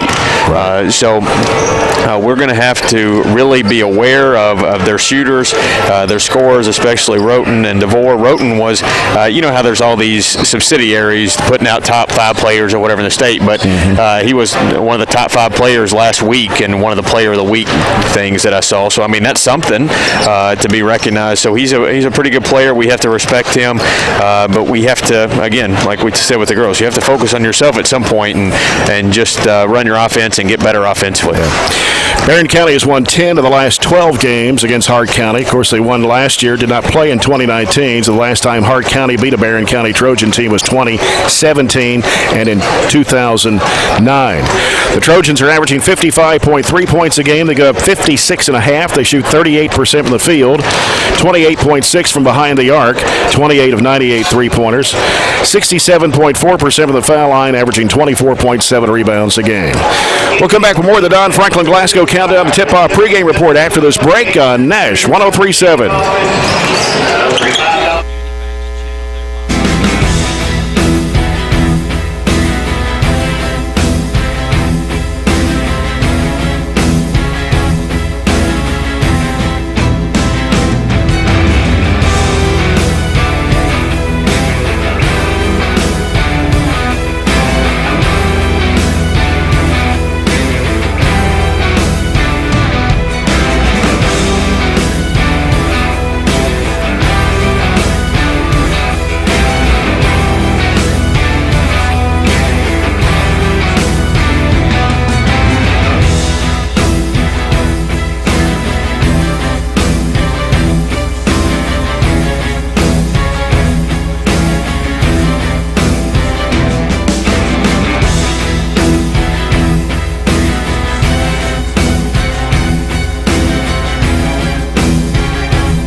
We got about 4 minutes before we start the second game tonight between the Barren County Trojans and the Hart County Raiders. And a few games around the region tonight as we take a look at the CRS construction schedule. Butler County girls at Allen County Scottsville, Campbellsville boys at Clinton, Russell County girls and boys at Cumberland County, Caverna boys at Danville Christian, and Edmonson County boys at Grayson County on the schedule for tonight. Starting lineups coming up next, brought to you by SCRTC. This is Don Franklin Glasgow Countdown to Tip-Off pregame report on Nash 103.7.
And the starting lineups brought to you by SCRTC Total Communications. For the Hart County Raiders under head coach Justin Lyon, they'll start Devin Roden, a 6'5 senior, averaging 20 points a game. Ethan Chenoweth, 6'3 senior, averages just under 7 points and 4 rebounds. Clark Rexroth, 5'10 sophomore, averaging 7.3 points a game. Jordan Bradley, a 5'9 sophomore, averages 6. And Jackson Shoulders, a 6'1 sophomore, averaging 2.8 points and 4.7 rebounds. They're not showing DeVore in the starting lineup tonight. I'm not sure why DeVore isn't starting, but he averages 17 points a game. So it's Roten, Chenoweth, Rexroth, Bradley, and Shoulders for Hart County tonight. For the Barren County Trojans, under 13th year head coach Warren Cunningham, assistant coaches Lee Johnson, Matt Gardner, Jared Browning, and Austin Burge. Gavin Withrow, 5'9", 150 senior, averaging 7 points a game. Mason Griggs, 6'1", 155 and a junior, averages 7.3. Tate Warner, 6', 160 junior, 10.2 points a game.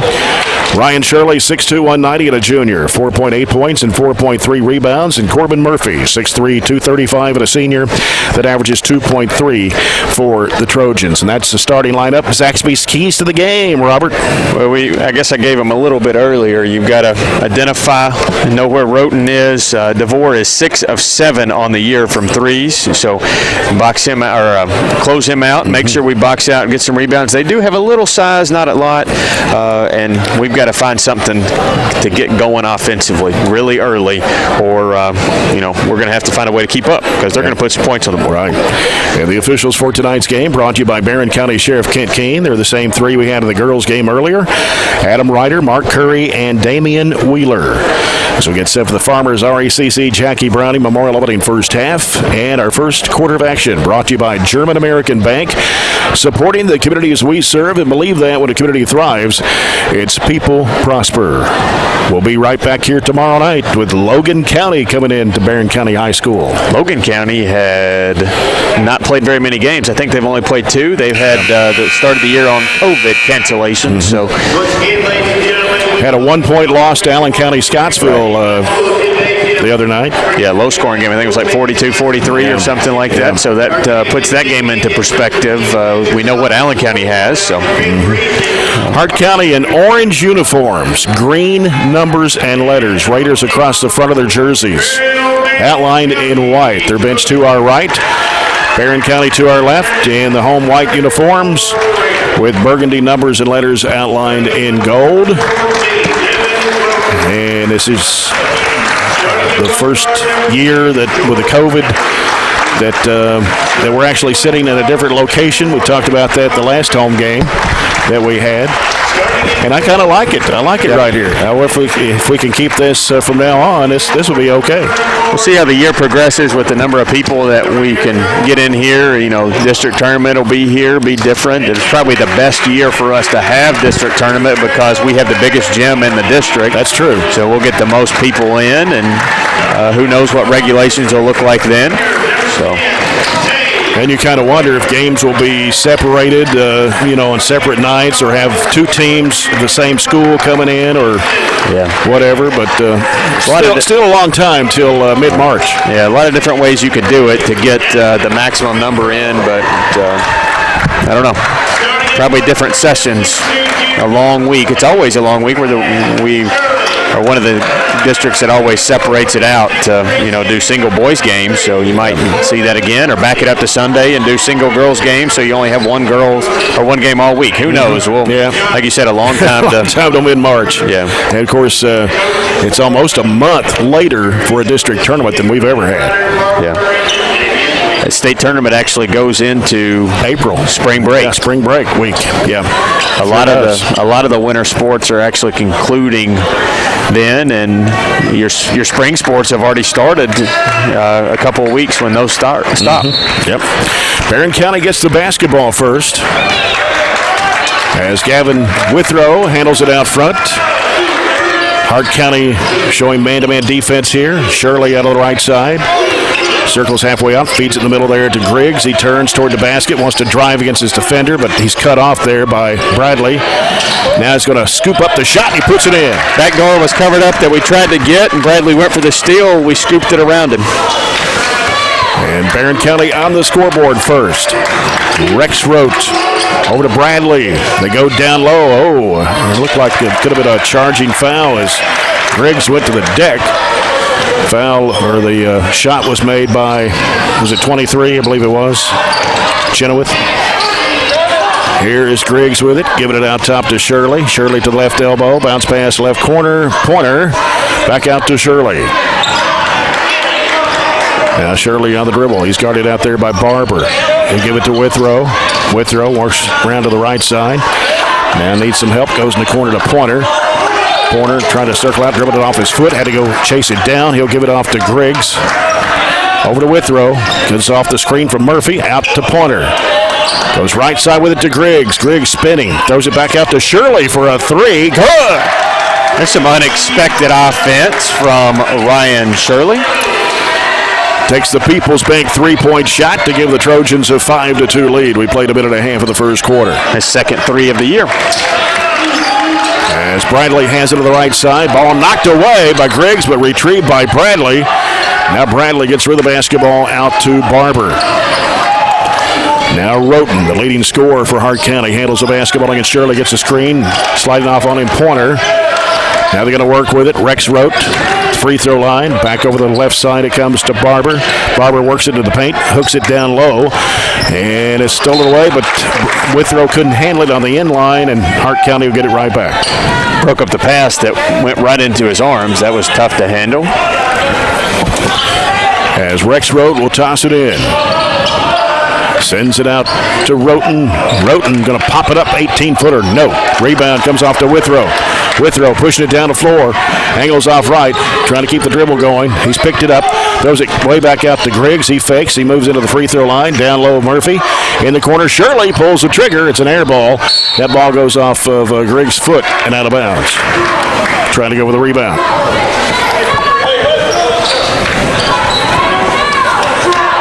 We'll live with shots like Roten just took on his offensive end, an 18-foot falling away jumper all day long. Comes out to Roten. He gets a screen. He wants to drive to the basket. Dumps it off underneath, and no good. Ball popped out. Tap back out. Bradley a three in there. Bradley averages 6 a game. Ties it at 5. There's Pointer in the right corner. Reversing it back out. Circles to the top of the key. Goes over the left side to Withrow. Dumps it down in there to Murphy. Posted up. Kicks it back to Pointer. Straight away with a 3. Off the back iron. Murphy trying to get the rebound. Raiders have it. Go the other way. Roten on the left side. We'll hand it off to Rex Rote. Rex Rote dumps it down low. Kicks it back in the corner. Rex Rote for the 3 out of the corner. Short off the left side of the rim. Ball slapped. Loose ball picked up by Griggs. Trojans want to run. Griggs bounces off. It's broken up and stolen by Bradley. Try to go down low. Tough ankle. Bradley driving to the bucket. Puts it up too strong against the glass. Put back up. No good. By Shoulders. Coming out of there with it is Griggs. It's an up and down game so far. We got to get control of it if we want to play that way. Ball popped away as Withrow has to go chase it down to the backcourt. 4.5 to go. Tied at 5. Withrow angles off to the left side. Reverses back right. Backdoor pass. Griggs lays it up and in. Good call. You run Tay off a double screen down on the block.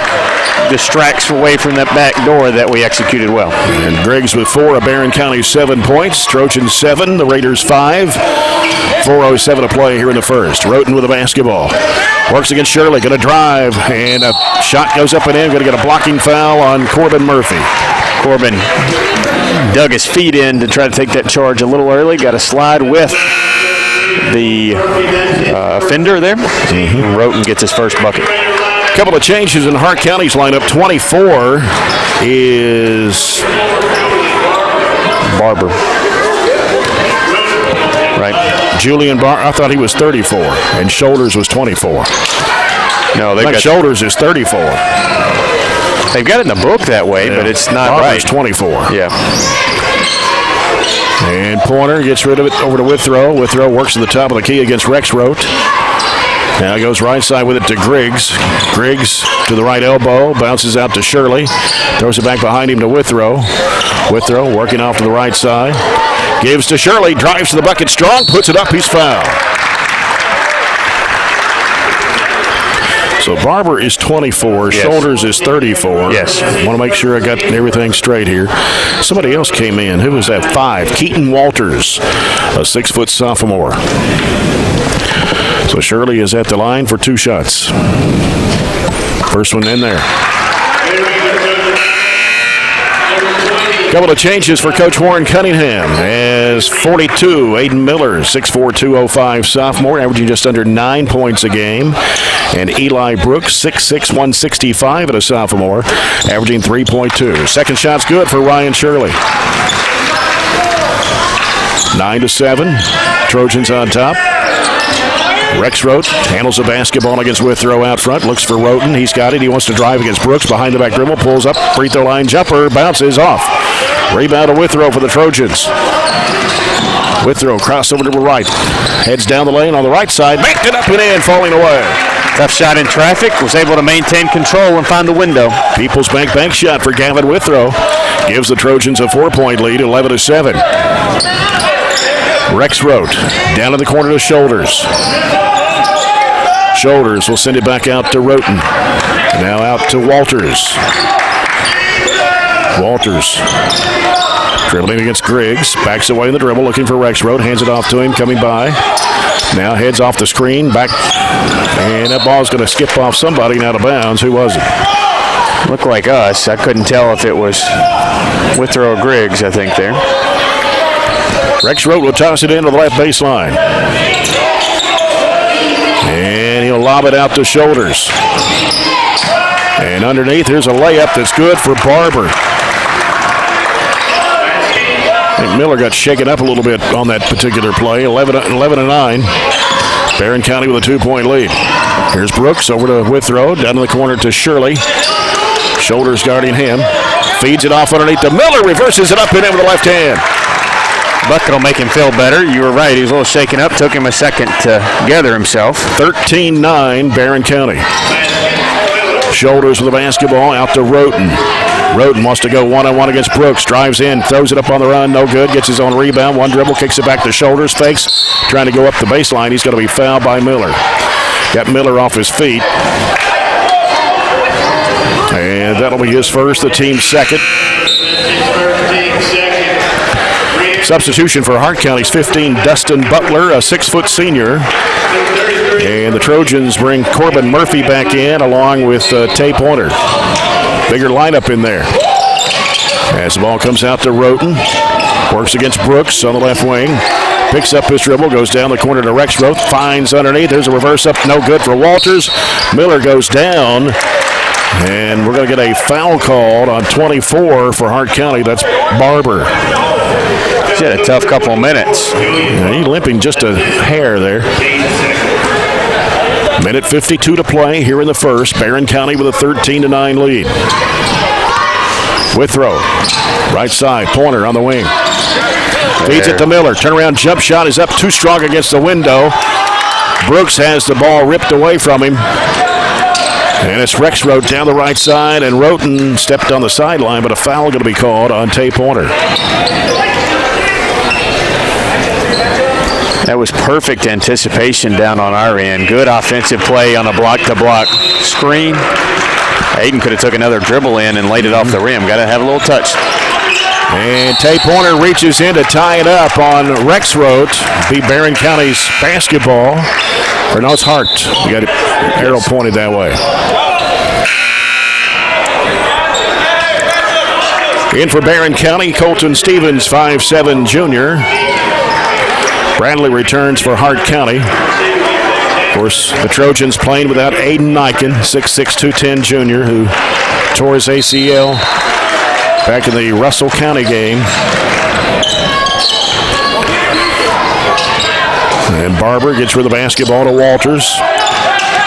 Walters on the dribble against Miller. He'll give it over the right side now to Bradley. Had it swiped away. Here comes Brooks. He had it swiped away. Trying to go for the loose ball. Goes out of bounds. And it'll stay with Barren County. Got to be aware of his surroundings. He put it down with 3 Hart County Raiders around him. I think this is the first year I've seen a head coach from a basketball team wearing a face shield instead of a mask. That's right. Brooks wanted to shoot out of that left corner. Drives into the lane. A whistle and a traveling violation.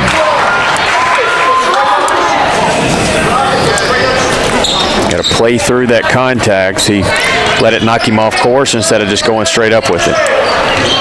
13-9, down to a minute to play here in the first quarter. Working with it on the right side. And they almost threw it away. That should have been a walk right there. As DeVore has entered the game. Ethan DeVore now. Here's on the layup. No good for Murphy. Rebound Brooks. He's underneath the basket. Triple team out to Pointer. Straight away with a three. No good. Rebound to Aiden Miller. Back out to Pointer. Thought about the three. He'll get riveted out to Stevens now with 35 seconds left. Stevens on the right, reverses back left, looks, still looking, had it swiped away, had to go chase it down. He's double teamed, trying to dribble out of trouble, gives it to Miller. Miller driving strong, throws it up on the baseline, shot good for Miller. There's some good touch from about 10 feet. 15-9, Trojans, 13 seconds to play here in the first quarter. As DeVore leaves it with Walters. Walters goes left side with it to Bradley. Bradley trying to make a move on Stevens. Back out it comes, top of the key, Barber. 2 seconds, 1 second, and the shot. Oh, they're going to call a foul. With 0.5 of a second to go, they're going to call the foul on Corbin Murphy. Corbin's a big guy. I mean, he can't just get punished for standing there, and that's what happened. Perfect job and help, and that's going to be, is that Corbin's second or just his first? Yeah, that's his second. Yeah. Tough with 0.5. Yeah, watch for the lob. They feed it underneath and it's up and in. Right there on the inbounds pass to Barber. That will end quarter number 1 with a score. Barren County 15, Hart County 11. We'll come back with the second quarter after this timeout. This is Barren County High Basketball presented by Don Franklin Auto Glasgow on Nash 103.7.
Quarter number 2 here from Barren County High School, brought to you by Southern States Glasgow Co-op. Jay Turner with Robert Bauer, Todd Belcher in the studio tonight. Glad to have you with us. Trojans 15, Hart County 11. As Withrow's picked up his dribble, he'll give it to Griggs and he'll circle out with it. Back to Withrow on the left side. Withrow and looking for Pointer, had it knocked away, came back in the back court. Pointer. High post, Miller, turnaround jump shot, rims no good. Battle for the rebound, a whistle, and a foul on the Trojans. It'll be charged to Eli Brooks. His first, team's 5th. So Barren now with 5 fouls. Hart County has 2. I'm not sure who that other one was on. We'll have to check that here in a little bit. Right side, they give it to Bradley. Bradley off to Barber at the right elbow in the corner. They try to go give and go. And Barber down inside, pump fake, puts it up and in. He got Eli Brooks off his feet. And Brooks is going to be called for his second personal foul. So give Barber the bucket. That's his 6th point of the game. Roten's got the other foul. So Roten, okay. 14's got 1 and 24's got 1. All right. Ryan Shirley back of the game for Eli Brooks. The shot is good for Barber. Now we got 7. We got just a little foul trouble going on our end, and they made a little run off of that, I guess, poor call to end the quarter, and then they started it well. Griggs, almost stolen away, and picking it up. It is Roten trying to get a hold of it, puts it up and in. Timeout.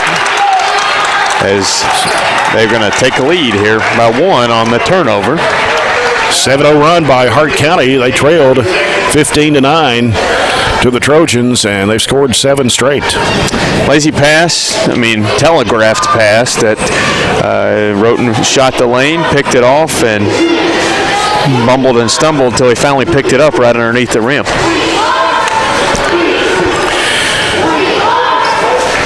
Ryan Shirley scored 5 points in that first quarter, 3 and 2 of 2 from the line. He was our Monticello Bank MVP from Friday night at Allen County, Scottsville. Right. You got just to keep scoring the basketball. We've been on a big drought at Allen County. We cannot go on those droughts against a team, especially like Hart County, that's going to get after it on the offensive end. Mm-hmm. Hart County with the lead, 16-15. A Shirley inbounds to Griggs. They're chasing him, double team, bounce pass back to Withrow. Gets rid of it up to Shirley. Shirley now goes left side with it. Throws it back out front to Withrow.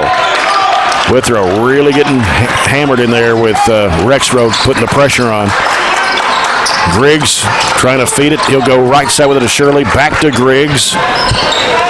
Hart County really putting the pressure on. They go inside. He's falling away. The shot won't go down. The rebound's loose on the floor. Shirley threw it up in the air, but grabbed by Bradley for Hart County. Bradley shovels it off underneath in there. And back out of the baseline. The shot is up. It's no good. Withrow with a rebound for the Trojans. He wants to run with it. Withrow, right side of the lane, flips up the shot. No good. Rebound. Tried to go back up with his Griggs. He got hammered.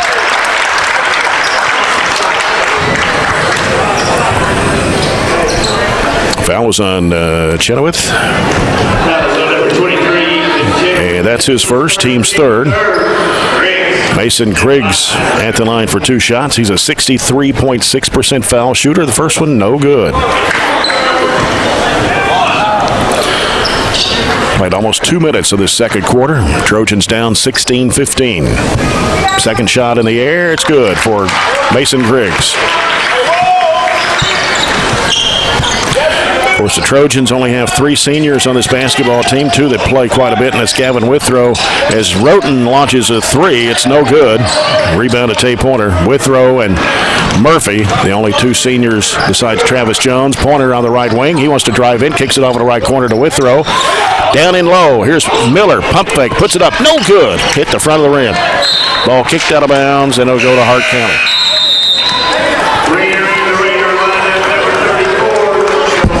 Shoulders back in for Hart County. And we have 5:38 remaining here in the first half. We're tied at 16.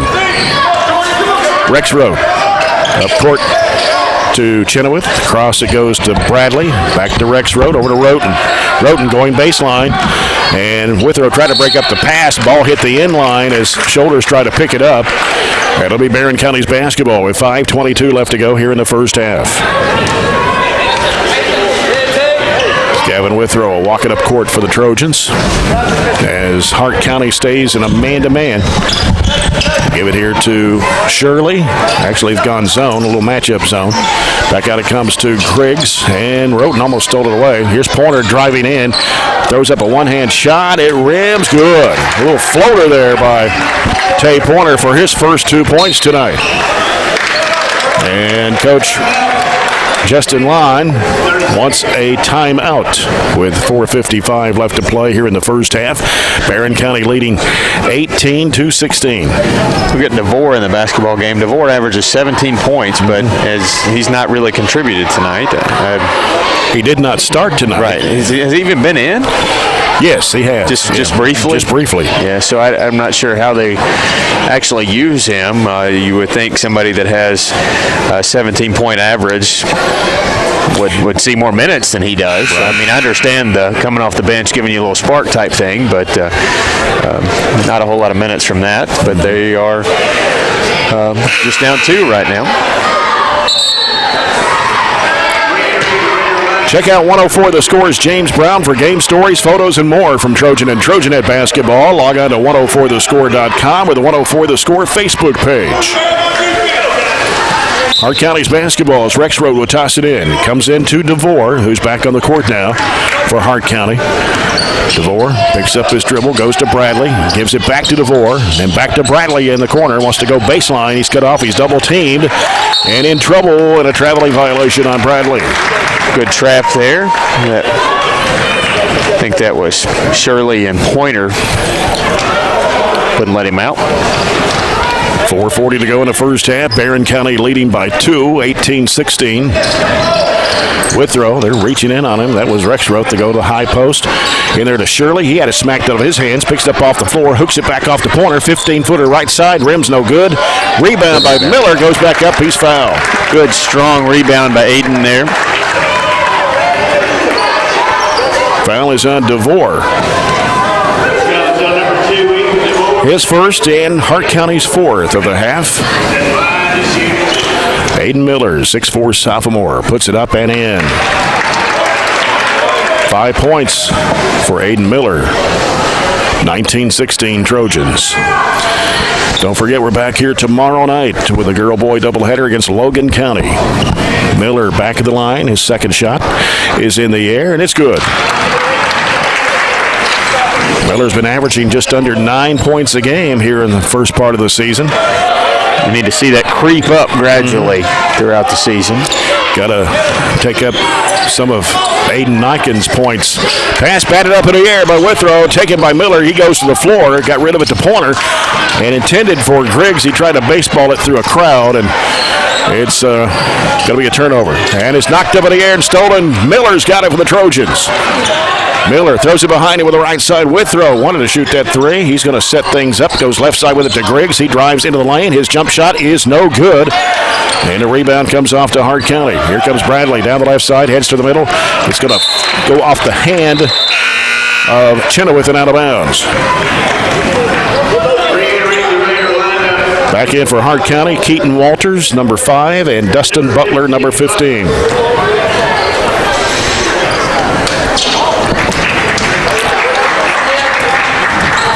This Hart County team beat Caverna by 44 points in a district game. Griggs, right side, Withrow, trying to penetrate. His shot forced it up there, no. And he tried to get it back. We're going to have a foul call on Gavin Withrow. His first, team's 7th. That'll put us, like you said, in the bonus and give them a little bit of an advantage over the last 3:30. And Bradley at the line. He hit a 3 back in the first quarter. Shot goes up. It is no good. Miller claims the board and then threw it away.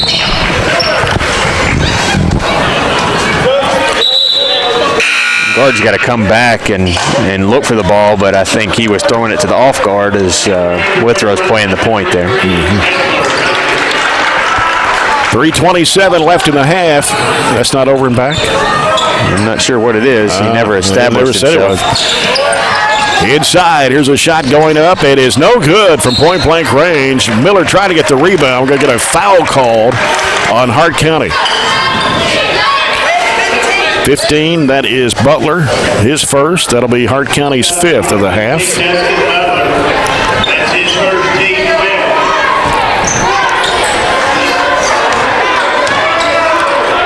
.3:14 left to go. Barren 20, Hart 16. Withrow getting pressure, and he goes out of bounds. Greg tried to save it, but he was breaking the other way. Got to have a little better communication. Can't pick up our dribble and one of us go back door and the other one thinking that they're just popping out. Colton Stevens has returned to the Trojan lineup. Shoulders with it on the left side against Shirley. Now trying to reverse it, back and forth, goes inside strong. He puts up the shot and he's fouled. Gonna have to go a little bit deeper in the bench now with their foul trouble. Ryan Shirley, that is his first, team's 8th. And Shoulders for 2 shots. The first one is good. It's his first point of the game. Travis Jones, 6'1", 210 senior, will come in for Ryan Shirley. And Shoulders back at the line for one more. It's on the way, and it rims good. 20-18. Barren County, 3 minutes to play in the first half. Colton Stevens with the basketball. Works at the left side, reverses and goes right. Gets rid of the basketball to Griggs. He wants to head toward the lane. He'll throw up the shot. No good. Off the glass, but draws a foul. He'll head to the free throw line. And the foul is on Walters. His first, team 6th on Hart County. That's his first. Team 6. And Griggs, 1 of 2 at the stripe here in the first half, makes that one for point number 6. Makes it 21-18. And it's both. 22-18, Barren County with 2:48 to play before the break. This ball comes into Rexroth. Rexroth will work against Colton Stevens. Gets rid of the basketball on the left side, and what are they going to call a block on Colton Stevens? His first, team's 9th. That's going to send Hart County's Keaton Walters to the free throw line. Fortunately for us here in the stretch, they're not a very good free throw shooting team. They only shoot 56% as a team, but depends on, I guess, who you got up there. Yeah, they've hit, they're 4 out of 5. They missed the front ends, only one they missed. Right, they missed that one. Rebound to Griggs. And pass broken up, out of bounds, and tried to go to Miller with it. Threw it into a crowd of Raiders, and Barren County will have the basketball underneath as they get Barber and Roten back in. We're taking too many chances, trying to find some little narrow gaps that aren't there. Stevens gonna have to hurry, gets it out to Pointer, left corner 3, no good. Miller tried to fight for the rebound, but taken down by Barber. Here's a pass down low to Barber. Oh, that's going to be an offensive foul. Right. And Griggs hit the floor. That's going to be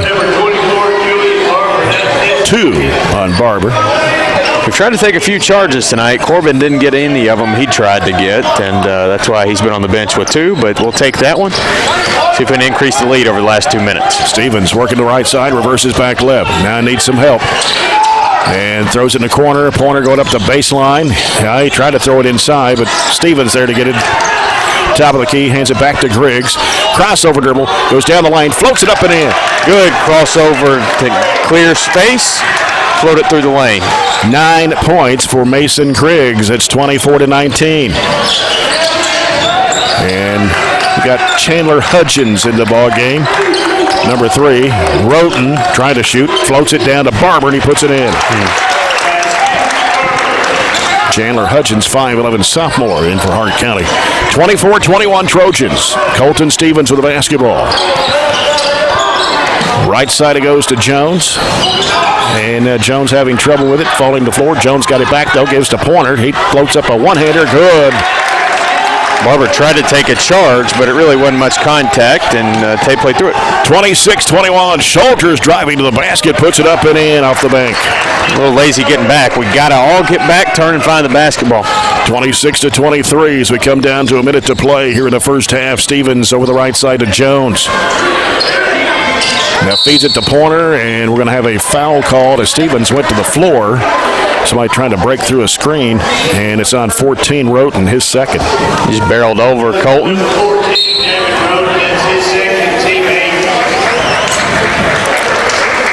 And so Colton Stevens will be at the free throw line for the 1+1.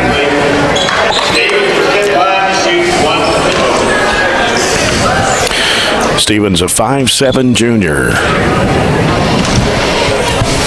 Puts it in the air, and it is coming off the rim. Hart County the other way with 54 seconds to go. Roten driving, hooks it in there, intended for Barber. Bounced off of him, and they're going to call Griggs for the travel. I don't know about that one. Didn't like that call. Let's rewatch it. No, he just made a move. Made a move, and... So Hart County will get it with 49 seconds to play and a 26-23 Barren County lead. Shoulders will toss it in across the way. Out of the side. Gets it out to Walters.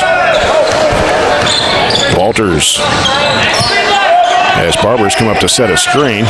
Stevens staying there with him. Gonna have to hurry. All right. Beat the 5-second count. And here's DeVore trying to drive. Had it swiped out of his hands. Stevens got a hand on it. Griggs has it with 30 seconds to go in the half. Griggs out top having some trouble with DeVore on him. Stevens has it now with Walters guarding him. Stevens reversing back to the left side. Now backs out of the dribble, getting a lot of pressure out there. Reversing back to the right. Bounce pass the right elbow to Griggs. Griggs turns toward the basket, going strong, puts it up. Oh, he missed it. And the rebound comes off to Shoulders with 4 seconds. 3. Shoulders going to have to toss up a desperation shot off the glass. That will do it for the first half of play. Barren County 26 and Hart County 23. We'll come back with the halftime report brought to you by South Central Bank.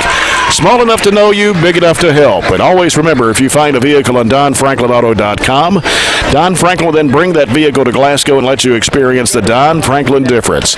This is Barren County High Basketball presented by Don Franklin Auto Glasgow on Nash 103.7.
Halftime, and the Trojans leading the Raiders 26-23. Barren County led 15-11 at the end of the first quarter. Hart County outscored Barren County 12-11 in the second period of play. This is the South Central Bank halftime report. South Central Bank, small enough to know you, big enough to help. For Hart County in the first half, they scored 9 field goals. One of those a three-point shot. They were 4 of 6 from the charity stripe. And Julian Barber leading the way for Hart County. He's got 9 points in the first half, 4 baskets, 1 for 1 at the foul line. A couple of baskets for Devin Roten. Ethan Chenoweth scored 2. Jordan Bradley with 3. Keaton Walters has 1. And Jackson Shoulders had 4 points in the first half. So Roten, who'd been averaging 20 points a game, has 4 in the first half. And Ethan DeVore, who did not start tonight and had been averaging 17 points a game, has gone scoreless in the first half of play. For the Barren County Trojans, 9 field goals, 1 3-pointer, 7 of 9 from the charity stripe. And the scoring for the Trojans in the first half, Mason Griggs with 9 points. He had 3 baskets, 3 of 4 from the foul line. Ryan Shirley scored 5 points in the first quarter at a 3 and 2 for 2 from the foul line. Aiden Miller had 6 points in the first half, a couple of field goals and 2 for 2 from the line. Tay Pointer with a couple of field goals for 4. Gavin Withrow scored a bucket in the first quarter. quarter, and that was for his 2 points. Corbin Murphy started the ball game, did not score. Colton Stevens, Travis Jones, and Eli Brooks saw action, but did not score in the first half. Trojans did a really good job on their 2 guys that statistically should be scoring the majority of their points. So I was very confused some ways that he was rotating his guys in and out. Roten wasn't in there a great deal, and DeVore was in there hardly none. I'm not sure that DeVore even had a shot attempt. So he played very few minutes, and we'll take that 17 points off the board, and only 4 of 20 for Roten. We'll take that off the board, and we're playing it much more. It's been an up and down game, but scoreboard-wise, we're on pace to score 52. We normally score 55. That's a far cry from their 68-point average. Yeah. So I think this is a pace that we're comfortable playing at. We're happy with the pace. Even distribution as far as our scoring is concerned, we would be happy to have a couple more threes, but I think you do have to be happy a team that hits 8 3-pointers a game only has 1, and I'm not sure they've attempted many more than that. So defensively, this is where we're winning the game right now, and we'll just have to be very careful with the basketball on the offensive end to take care of it and make sure we get some shot attempts that we're happy with. If you missed the girls' game earlier tonight, the Trojanettes won 59-51. They had a 20-point lead there late in the game, but Coach Piper Lindsay inserted her reserves, and Hart County scored the last 12 points of that ball game, but the Trojanettes won 59-51 behind Raven Ennis's 29 points tonight. We'll have to check, see if that I guess, could be a career high. I don't know. We'll have to check some records from last year and see if she scored. She did score 20 or more, I know, in 3 or 4 games last year. There's a game or two. I'm going to go back and check that I think she may have been close, so we'll see if I can find anything. And again, tomorrow night, we'll be right back here with Logan County, Trojanettes, and the Lady Cougars at 6. We'll be on there at 5:40 tomorrow night and bring you the broadcast of both games. We'll be at Monroe County on Friday night for a boys game only. JV game will start at 6 with a varsity game to follow. We'll have the varsity game for you about 7 o'clock on Friday night from Tompkinsville. And then Saturday, of course, the girls don't play Friday night because of Monroe County having so many games in a stretch of 4 or 5 days, the All-A and some other regular season games, but it won't count as a district game anyway. But the Trojanettes have picked up Breckenridge County on Saturday night at the Owensboro Sports Center at 6:30, and that is part of a doubleheader with Breckenridge County and McLean County. We'll have that girls game for you on Saturday night from Owensboro. So 4 nights of basketball this week on the radio. Reminding you, you're following our broadcast on Nash 103.7, WHHT-FM, Cave City, Glasgow, online at 104thescore.com and Nash1037.com. We will come back and get ready for the second half. You've been following the South Central Bank halftime report. And this is Barren County High Basketball presented by Don Franklin Auto Glasgow on Nash 103.7.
Well, we got the Barren County High dance team performing. They had some problems with the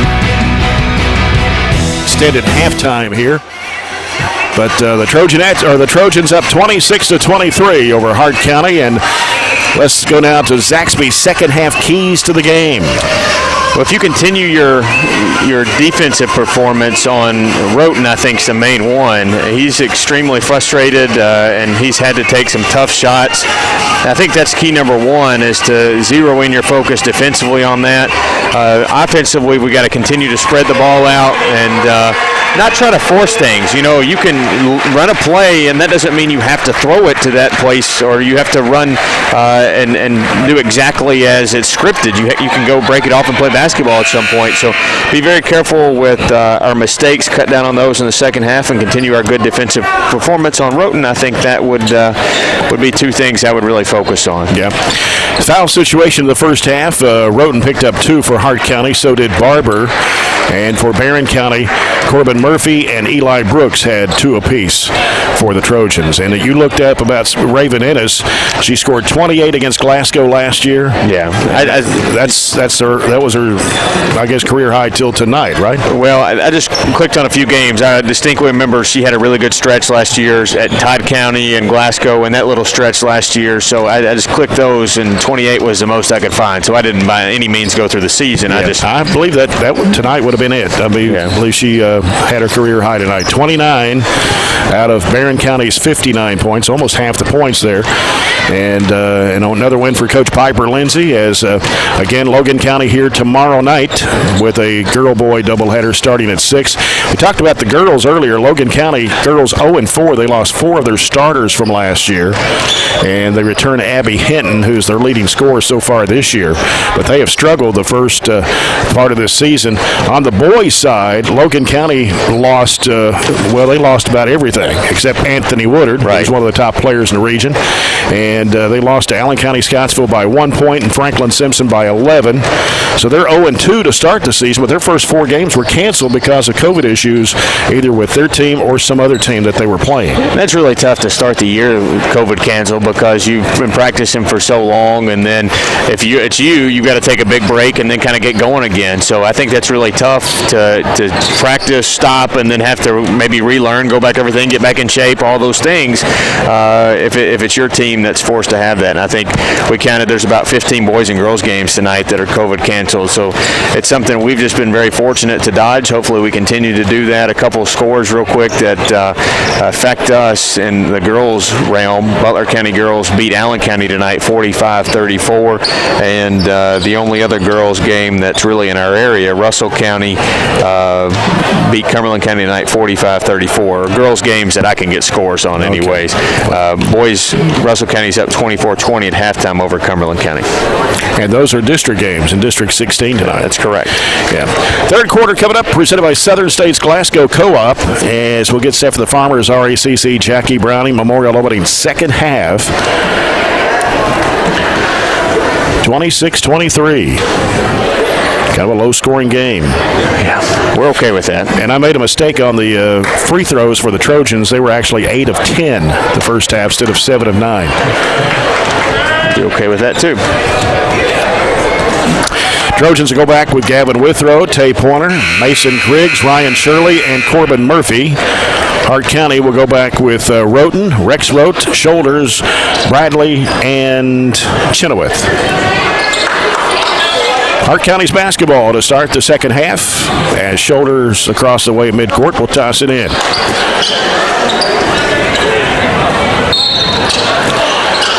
Shoulders will inbounds to Rex Rote. Barren County man-to-man defense. Right side it goes to Bradley. Bradley trying to work against Pointer. Crossover to the right. Wants to take him one-on-one. Follow-away shot. No good. Rebounded there by Ryan Shirley. Gets for the basketball to Withrow. Withrow guarded out there by Rex Rote. He turns and looks, and he can't go back door. He'll give it in there, curling in there to Griggs. He puts it in and draws a foul. That was a tough curl. He got hit in the face going around the rim, and then he took the contact at the rim. So good and one to start the half. Fouls on Chenoweth, his second, team's first of the second half. Free throw, good for Griggs. A three-point play the old-fashioned way. He's 4 of 5 with a stripe and has 12 points tonight to lead the Trojans in scoring. 29-23, Barren County. Right side it goes to Bradley. They go down to the corner to Roten. Roten almost lost the handle. Got Shirley guarding him. Tries to take him one-on-one. Goes to the corner. Can't shoot. Gives it out to Rexroth. Rexroth curls the top of the key. Goes down the left side of the lane. Fall-away shot in the air. In and out. Tapped up. No good by shoulders with the left hand. And here come the Trojans with Gavin Withrow. Jump pass, high post turns as Ryan Shirley had it knocked away and stolen. Rexroth can't get to it. Diving on the floor is Griggs at midcourt. Ball still loose. And Roten trying to throw it across the lane. Shoulders, flips it up and in over his shoulder. Shoulders over his shoulder. Got lucky there on that one, did he? 29-25 as there's a layup good over the rim. It is Tay Pointer for point number 6 as the Trojans got back in a hurry. 31-25, 6.5 to go in the third. Here's Roten in the right corner. He walked, but no whistle. Across the lane, Bradley throws it back out for a three. Short. Corbin Murphy there with a rebound. Gives it off now to Gavin Withrow. Long pass down to Griggs. Little pump fake. Goes up in traffic. Missed the shot. Point blank range on that one. You got to hit those. Yeah. Here's Bradley trying to go. Oh, he double dribbled. Here's a shot going up high off the window. No good. Ball slapped out. Hart County keeps it alive. It's Rexroth to the left baseline underneath. Put up and in by Chenoweth. I don't know what we were doing there. We were just camped out behind Chenoweth, and that's an easy bucket when you're not in between your man and the goal. 31-27 as Withrow with a jumper in the lane. Won't go. Griggs, the offensive board, puts it back up and in. Mason Griggs with his 14th point. He's playing strong inside, not shying away from that contact. Is almost a forward instead of a guard. 6'1 junior. 33-27, Barren County coming down to 5.5 minutes to play in the third. Roten, top of the key. Roten spinning in the lane. Jumper, no good, but a foul. Pointer went up underneath him as he rose to score. It'll be 2 on Tay Pointer. First of the second half against the Trojans. And at the line is Devin Roten. They got him shooting only 41% from the foul line. And the shot in there. It's his 5th point of the game, and it's 33-28.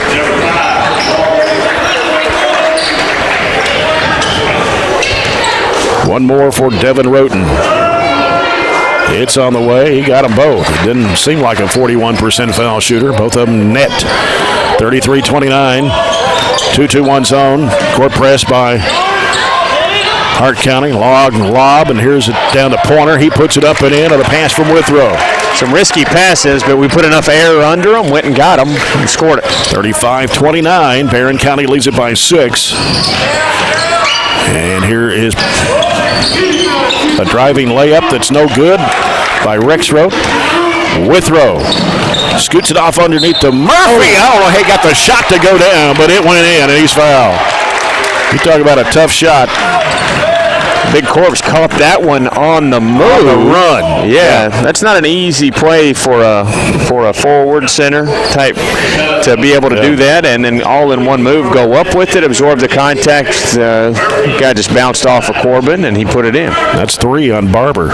Free throw, no good by Murphy, and here comes Roten with it. Give it off of the right side, back to Roten. And had to tap it off. He lost the dribble. Had to tap it. Roten, top of the key. Over the left side of Walters, who's back in the court now for the Raiders. 4:40 left in the third. Barren with an 8-point lead, 37-29.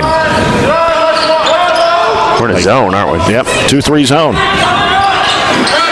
And it comes out to Rexroth. He sends it over to Roten. Roten feeds it in and back around the perimeter. Quick ball movement by the Raiders. Walters unlaunches a 3. Got it. It's not the one you were really concerned with. He's only got 2 on the year, now 3. 37-32. Pointer goes up with a one-hand shot in the lane. Good. Got it away just before they could back tap him. 10 points for Tay Pointer.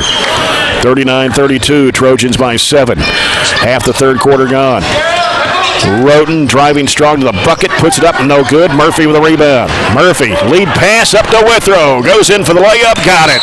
A couple of dribbles that Corbin took are not really the way a big guy usually rebounds, but that's what cleared the way for us to get out on the break. Gavin, good job running the floor. Easy layup, and we've had a nice little stretch on this first 4 minutes and 10 seconds of the third quarter. Good opening. Largest lead for the Trojans at 9, 41-32. As Barren County has scored 15 points in about a little over 4 minutes. And Hart County has scored 9.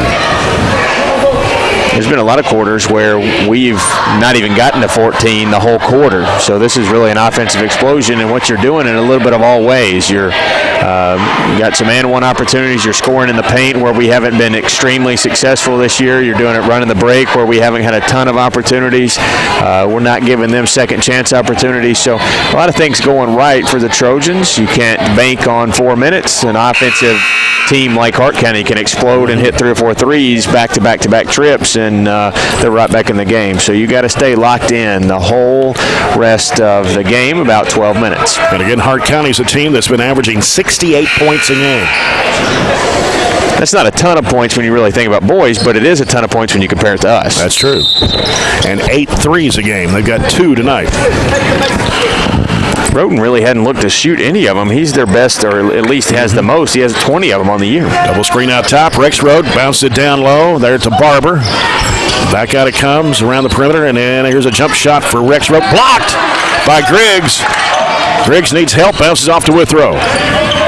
Goes back to Griggs. Griggs in the lane. Shot blocked by Shoulders. He comes down with the basketball. Gives to Walters, ahead up to Rexroad. Back to Walters. He'll send it over to Shoulders, and now here's Roten. Roten pops it up from 17 straight away. Rim's no good. Battle for the rebound, and it's won by Ryan Shirley for the Trojans. Dribbles up court, throws it over to Withrow. He'll bring it in the front court. Withrow getting put pressure on out there by Rexroad. Bounce pass in there to Shirley. Shirley wants to drive strong and spin move, and he's going to be called for a traveling violation. And keep his pivot foot down as he spun when the contact really knocked him off. This group, let me make sure here, this group's played the whole quarter. We'll just now get our first substitution at the next whistle. Miller and Brooks will come in. 2:48 left in the third. 41-32. Barren County. Shoulders halfway the corner of the left-hand side. Out to Roten. Gives to Walters. Walters gets the screen from Barber. He's picked up his dribble. Goes back to Rexroad to the right corner. Here's a lob into Barber. Barber backtracking in. Now turns toward Pointer. Gives it off to Roten. Roten drives it. Who carried it? And then Pointer went to the deck. Here's Walters driving in the lane. Dishes it back off to Barber. Throws it up wildly. No good. Rebound to Griggs. Griggs, top of the key, angles off to the right side. He's picked up his dribble, shovels it off to Pointer. Pointer driving with a left hand shot up and in. Good scoop to the hoop there. The extension with the left hand got around the defense. 8 points for Tay Pointer this quarter, 12 for the ball game, and it's 43-32 Barren County. 2 minutes to play in the third. Roten spinning, dumps it off down to Barber. And that should be an offensive foul, and it is, as Mason Griggs takes another charge. Slid over just in time on the off-help position. It's because Barber took forever to get it up and in, and that's why. That's 4 now on Barber. He'll have to go to the bench. Shoulders headed to the bench. As they get 15, that is Butler returning. And Bradley also coming back in for Hart County. The Trojans back in with sophomores Aiden Miller and Eli Brooks. I'm a little confused why DeVore doesn't see more action, but he's only played in 2 of their 4 games, so maybe he's coming back from an injury or something like that to kind of get back in. Could have been. I'm not sure what the situation is. DeVore had 22 points in the overtime loss to Marion County the other night. Here's Griggs working against Bradley. Now he picks it up, goes over to Brooks. He's hoping for the 3. It's no good. Rebound comes off to Roten for Hart County. Ahead up to Bradley. Bradley across the lane and a layup that's good for Walters. Only had one guard back, gave him a 2-on-1. Pointer on the left side. Goes baseline, the floater up short. Rebound comes off. Hart County wants to run with it. As Walters looking for help now. Ryan Shirley putting the pressure on him. Comes out to Roten. And what do we got? Double dribble. 43-34. Barren County with 1:10 to play in the third quarter. That was a good call by the official. He caught the ball by pushing it down, picked it up, and dribbled again. Most people wouldn't have caught that, honestly.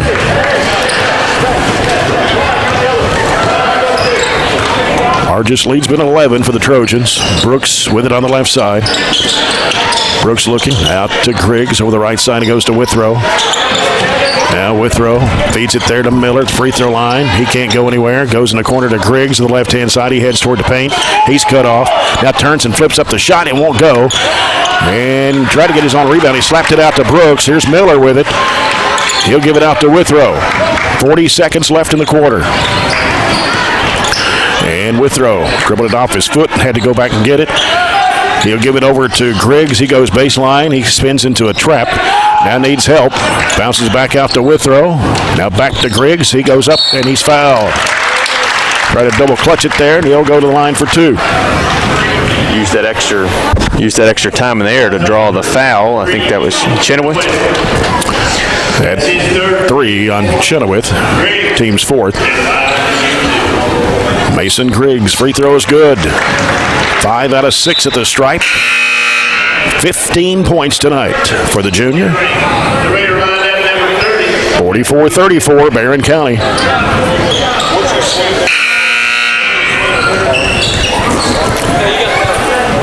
The end of the ball game for Hart County is Matt Chaplin, 6'3 junior, first appearance tonight. Second shot good for Griggs. He's going to get a little break here. Well-deserved break. 23.8 to play in the third. Barren up 45-34.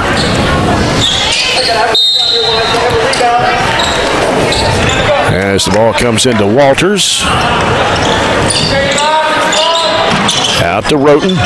Roten gets a screen. Now he can't shoot. He'll give it back to Walters. Fakes, wants to drive in against Pointer. Now here's Bradley. And a collision here. An offensive foul on Bradley. Good call. Help off.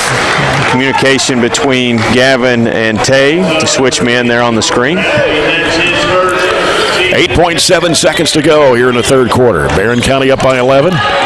Withrow wants to drive. Throws it back, and he's going to be called for a charge. Got too deep in there before he kicked the ball out. He had the right idea, but nowhere to go with it.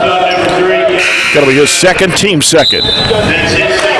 And Rex Road, along with Shoulders, will return to the Hart County lineup with 4.1 seconds to play.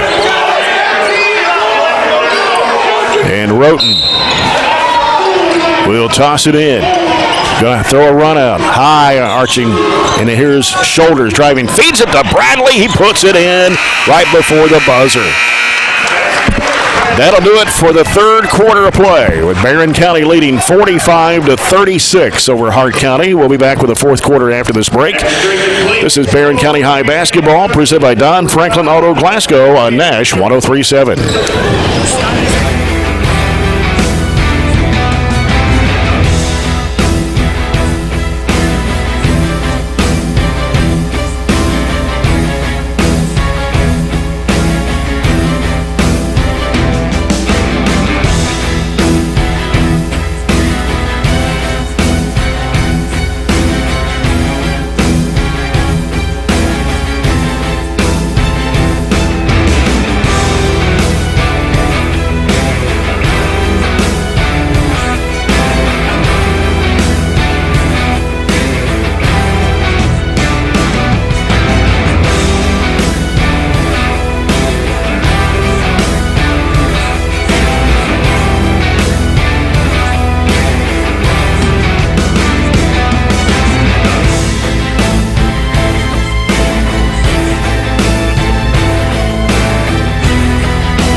Fourth quarter here from Barren County High School, brought to you by South Central Bank. Small enough to know you, big enough to help. Jay Turner with Robert Bauer and Todd Belcher in the studios. Nash 103.7. Glad to have you with us tonight on this Monday night. We'll be back here tomorrow night with a doubleheader for you. Barren County and Logan County. Withrow works it in front court against Bradley.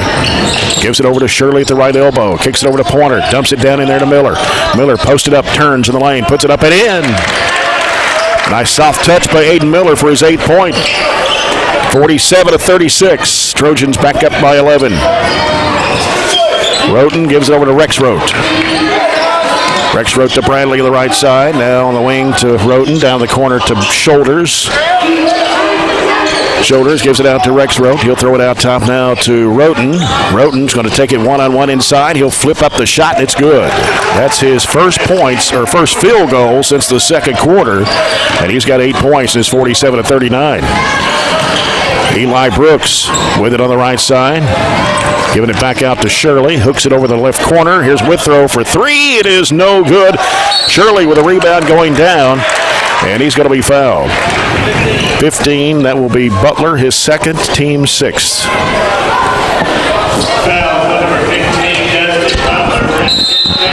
Withrow on the left baseline to toss it in for the Trojans. He's looking. He feeds it underneath to Miller. He'll dribble out and getting some pressure out there. Travel violation on Miller. Roten forced that turnover. Corbin Murphy will come back into the Trojan lineup for Aiden Miller. Hart County basketball. We played just over a minute of the fourth quarter. Rexroth straight away to Bradley. Now goes to Roten. Feeds it down to Shoulders. Had it popped loose by Murphy for just a second there. And he's called for palming the basketball. That's Roten. Roten's going to try to get up as many shots this quarter as he can. He's got, 8 total for the game? Eight total points. Yeah, 3 field goals. That's the first time I'm thinking, the first time in open floor that carry's been called all year, isn't it? Yeah. Or at least we've seen it. Yeah. Withrow works against Bradley. He'll send it off in the left corner. Pointer for 3. No good. Rebound comes off to Shoulders.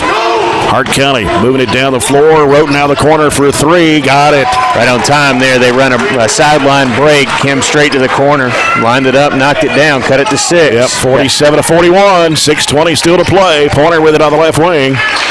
Wants to drive. He'll go to the bucket. Puts it up and in.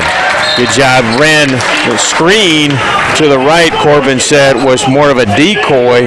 They got Shoulders, or I'm sorry, that wasn't Shoulders, that was Roten back on his feet and took him to the bucket. Take a People's Bank timeout. The People's Bank in Glasgow working for you. Stay tuned. We'll have the post-game report brought to you by CPC Commodities.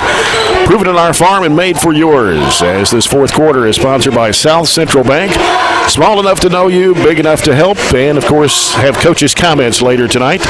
Brought to you by McDonald's. Enjoy a McDonald's meal today at your Glasgow McDonald's.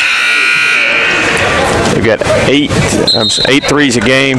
They have 1 in the first, 1 in the third, 1 in the fourth. Yeah. So far below their average, and Roten doesn't have any of them, does he? Roten has he one. Just hit the last one. one. Hit that one out of the corner. Yeah. So he's got now 11 points on the night. He's bound in the tournament to get that 20, so, that's who you really have to focus on. Shirley's done a really good job defending him. Rexroth goes right side to Roten. Roten against Pointer. Picks up his dribble. Goes to Barber. Barber's on the floor with 4 fouls. They swing it left side. Bradley with a 3. Got it. They're going to start launching. And that's scary. That's Bradley's second tray, and it cuts it to 5 at 49-44.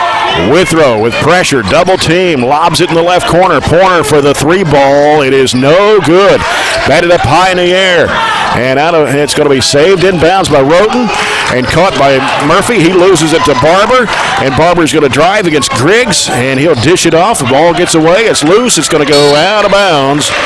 Barber tried to go for it, went into the Hart County bench. And it'll be Barren County's basketball with 5:28 to play. Boy, we got fortunate there, didn't we? Yeah. They had a 2-on-1 break and didn't score it.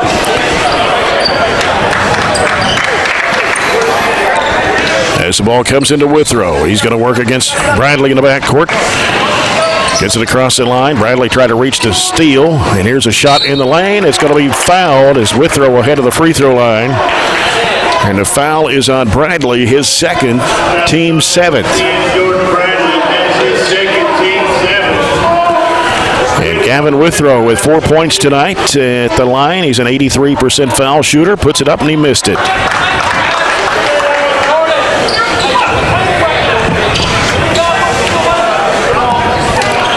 Gavin Withrow back of the line. One more shot in the air. Got that one for his 5th point.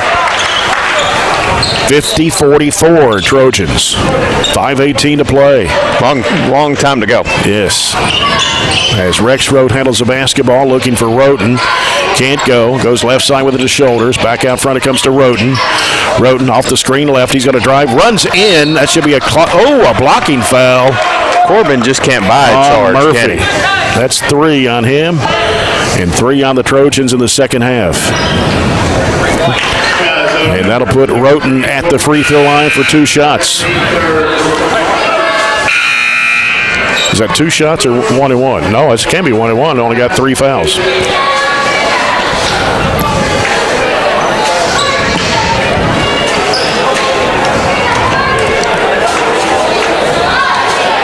All right, well, there's been something on the floor. They had to pick it up.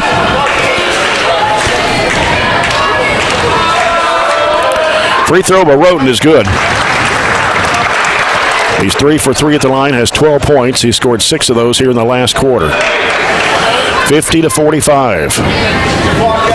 And he hits them both. Makes it 50-46. 4-point Barren lead.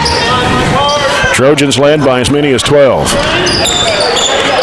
Withrow against Bradley, gets it across the line. Withrow wants to penetrate. Bounce pass is going to be kicked. Try to go to Miller. Yeah. Drew the defense away, but they got a leg on it. We've got to find some offense. Yeah, we kind of gotten stale here lately. Pointer can't shoot. Floats it back out to Withrow. Now Withrow feeds it in there to Miller. Turnaround fall-away shot. No, off the back of the iron. And Pointer tried to go with the rebound. Knocked it out of bounds. It's a tough shot.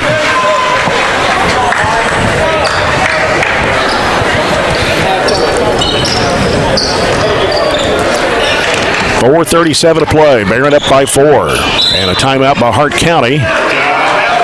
50-46. Trojans on top. I want to remind you, you're following our broadcast on Nash 103.7, WHHT-FM, Cave City, Glasgow. Online at 104thescore.com and Nash1037.com. Check out 104 The Score's James Brown for game stories, photos, and more from Trojan and Trojanet basketball. Log on to 104thescore.com or the 104 The Score Facebook page. And don't forget on Monday afternoons at 4 o'clock, you can tune to 104.7 The Score for the Brown Sports Bag as James Brown and John Butler discuss high school and college sports. Just a couple of field goals here in the 4th quarter. You couple that with Gavin's free throw. That's our 5 points. 5 to 10, Roten right? Scored 7. Yeah. Roten has scored 7 of Hart County's 10 here in the 4th quarter. Again, we'll be back here tomorrow night. The Trojans and Trojanettes host Logan County. Lots of basketball this week. The negative is about playing all those games, you just got to learn on the fly.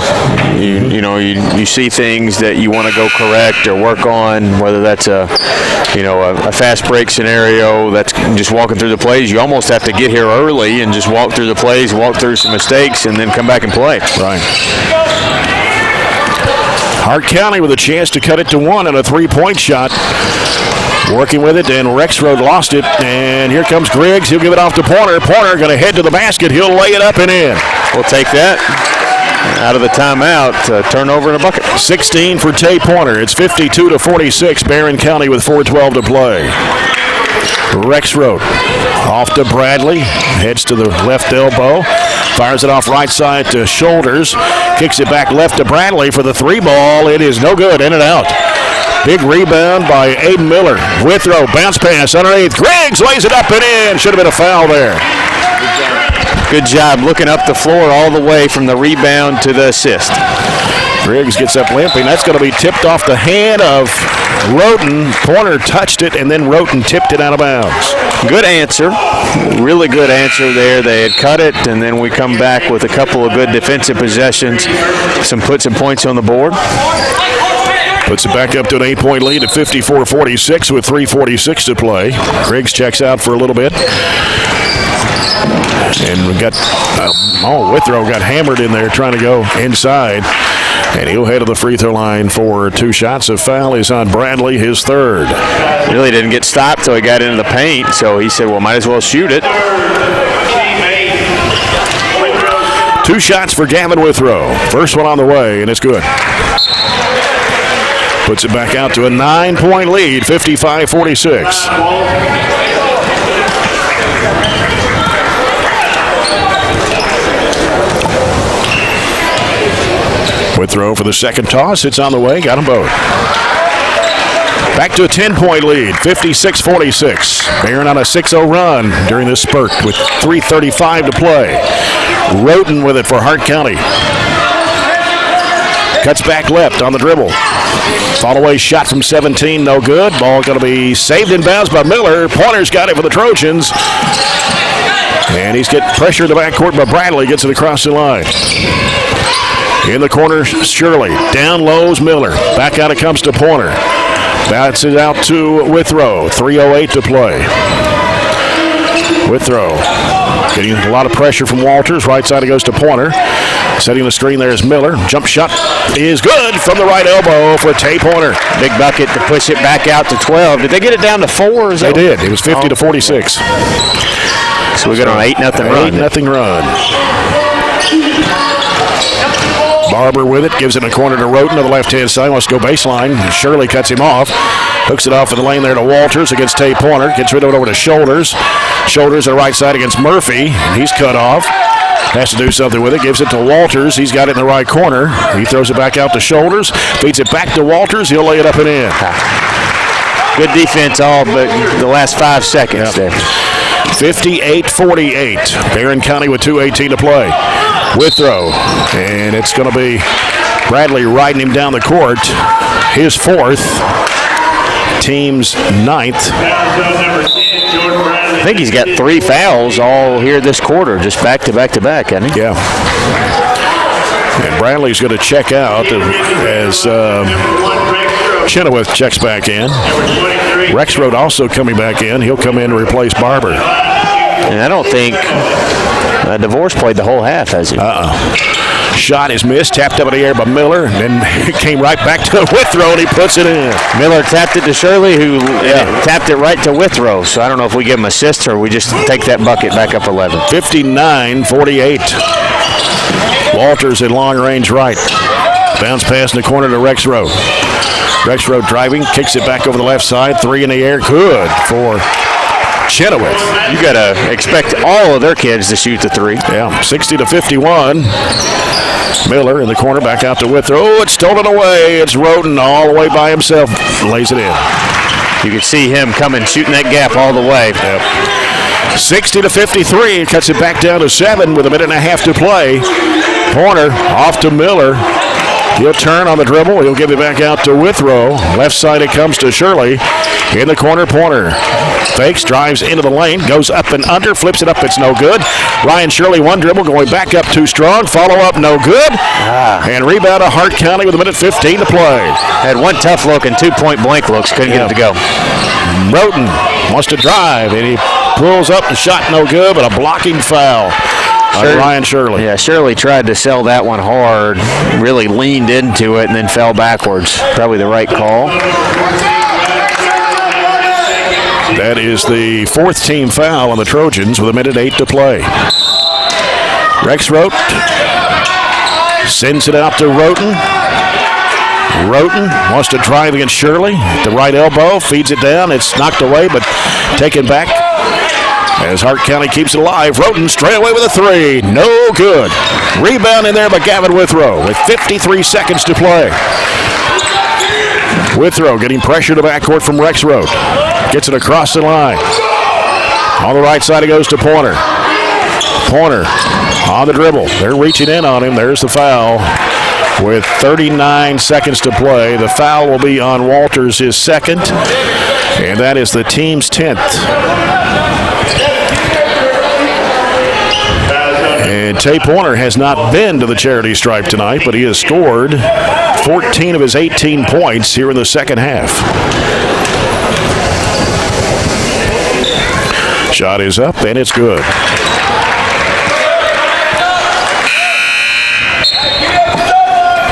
Bradley back in for Hart.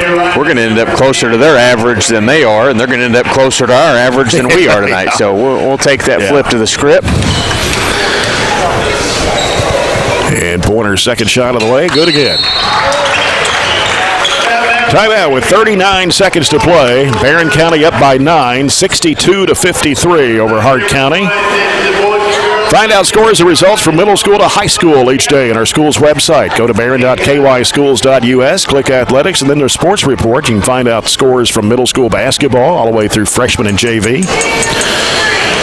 JV played earlier today, so did the freshmen against Metcalfe County. Coca-Cola scoreboard.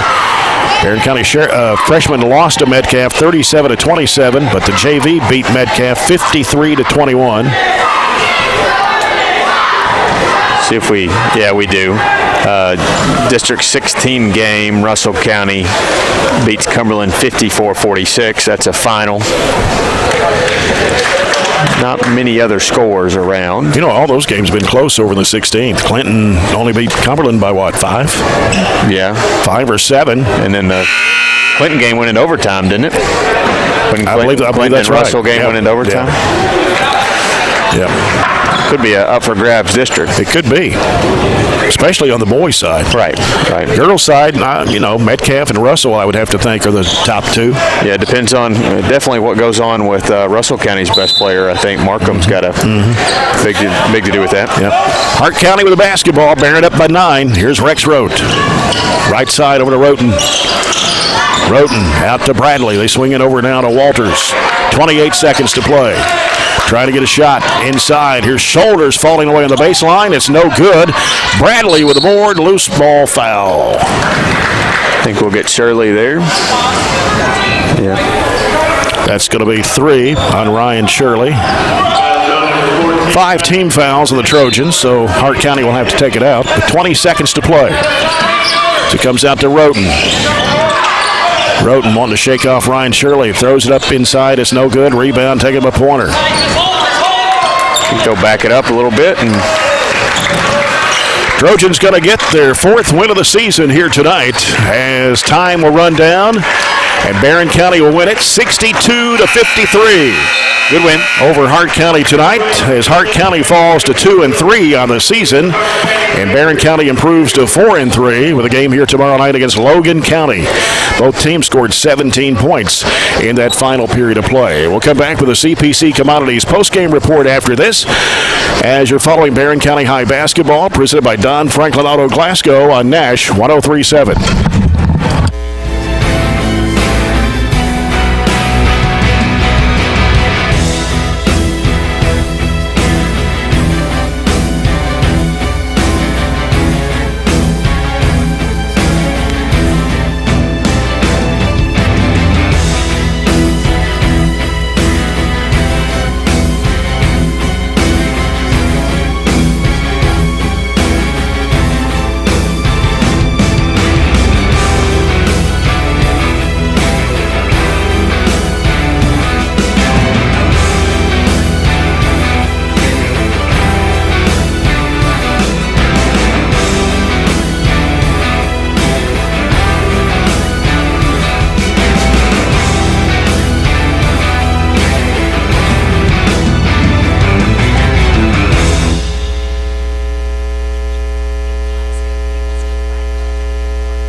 And we welcome you back to Barren County High School. The Trojans winning tonight 62-53 over Hart County to go to 4-3 on the year. Hart County drops to 2-3 on the season.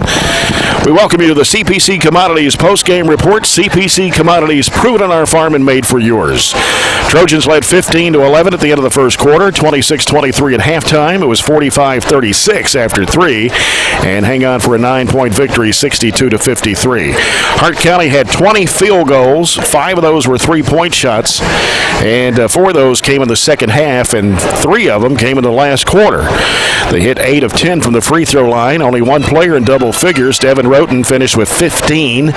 He scored 9 of those in the last quarter.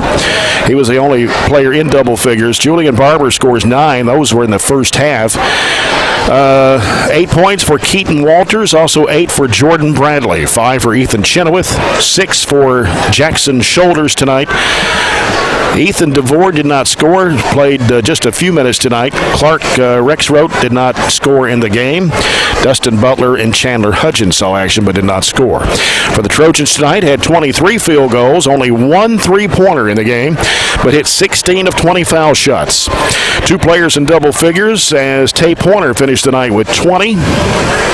He scored 16 in the second half.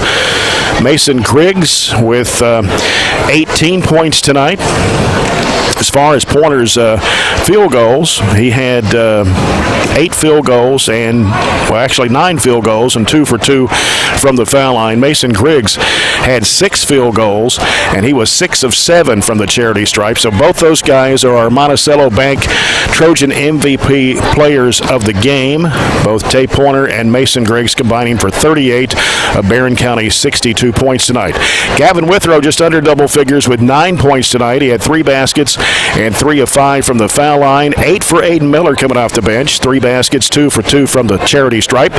Ryan Shirley scored 5 tonight. He had a 3 and 2 free throws. Hit the only 3-point shot for the Trojans. Corbin Murphy scored 2 in the game tonight. Colton Stevens, Travis Jones, and Eli Brooks saw action but did not score in the game. So a good win for the Trojans tonight as Logan County comes in tomorrow night.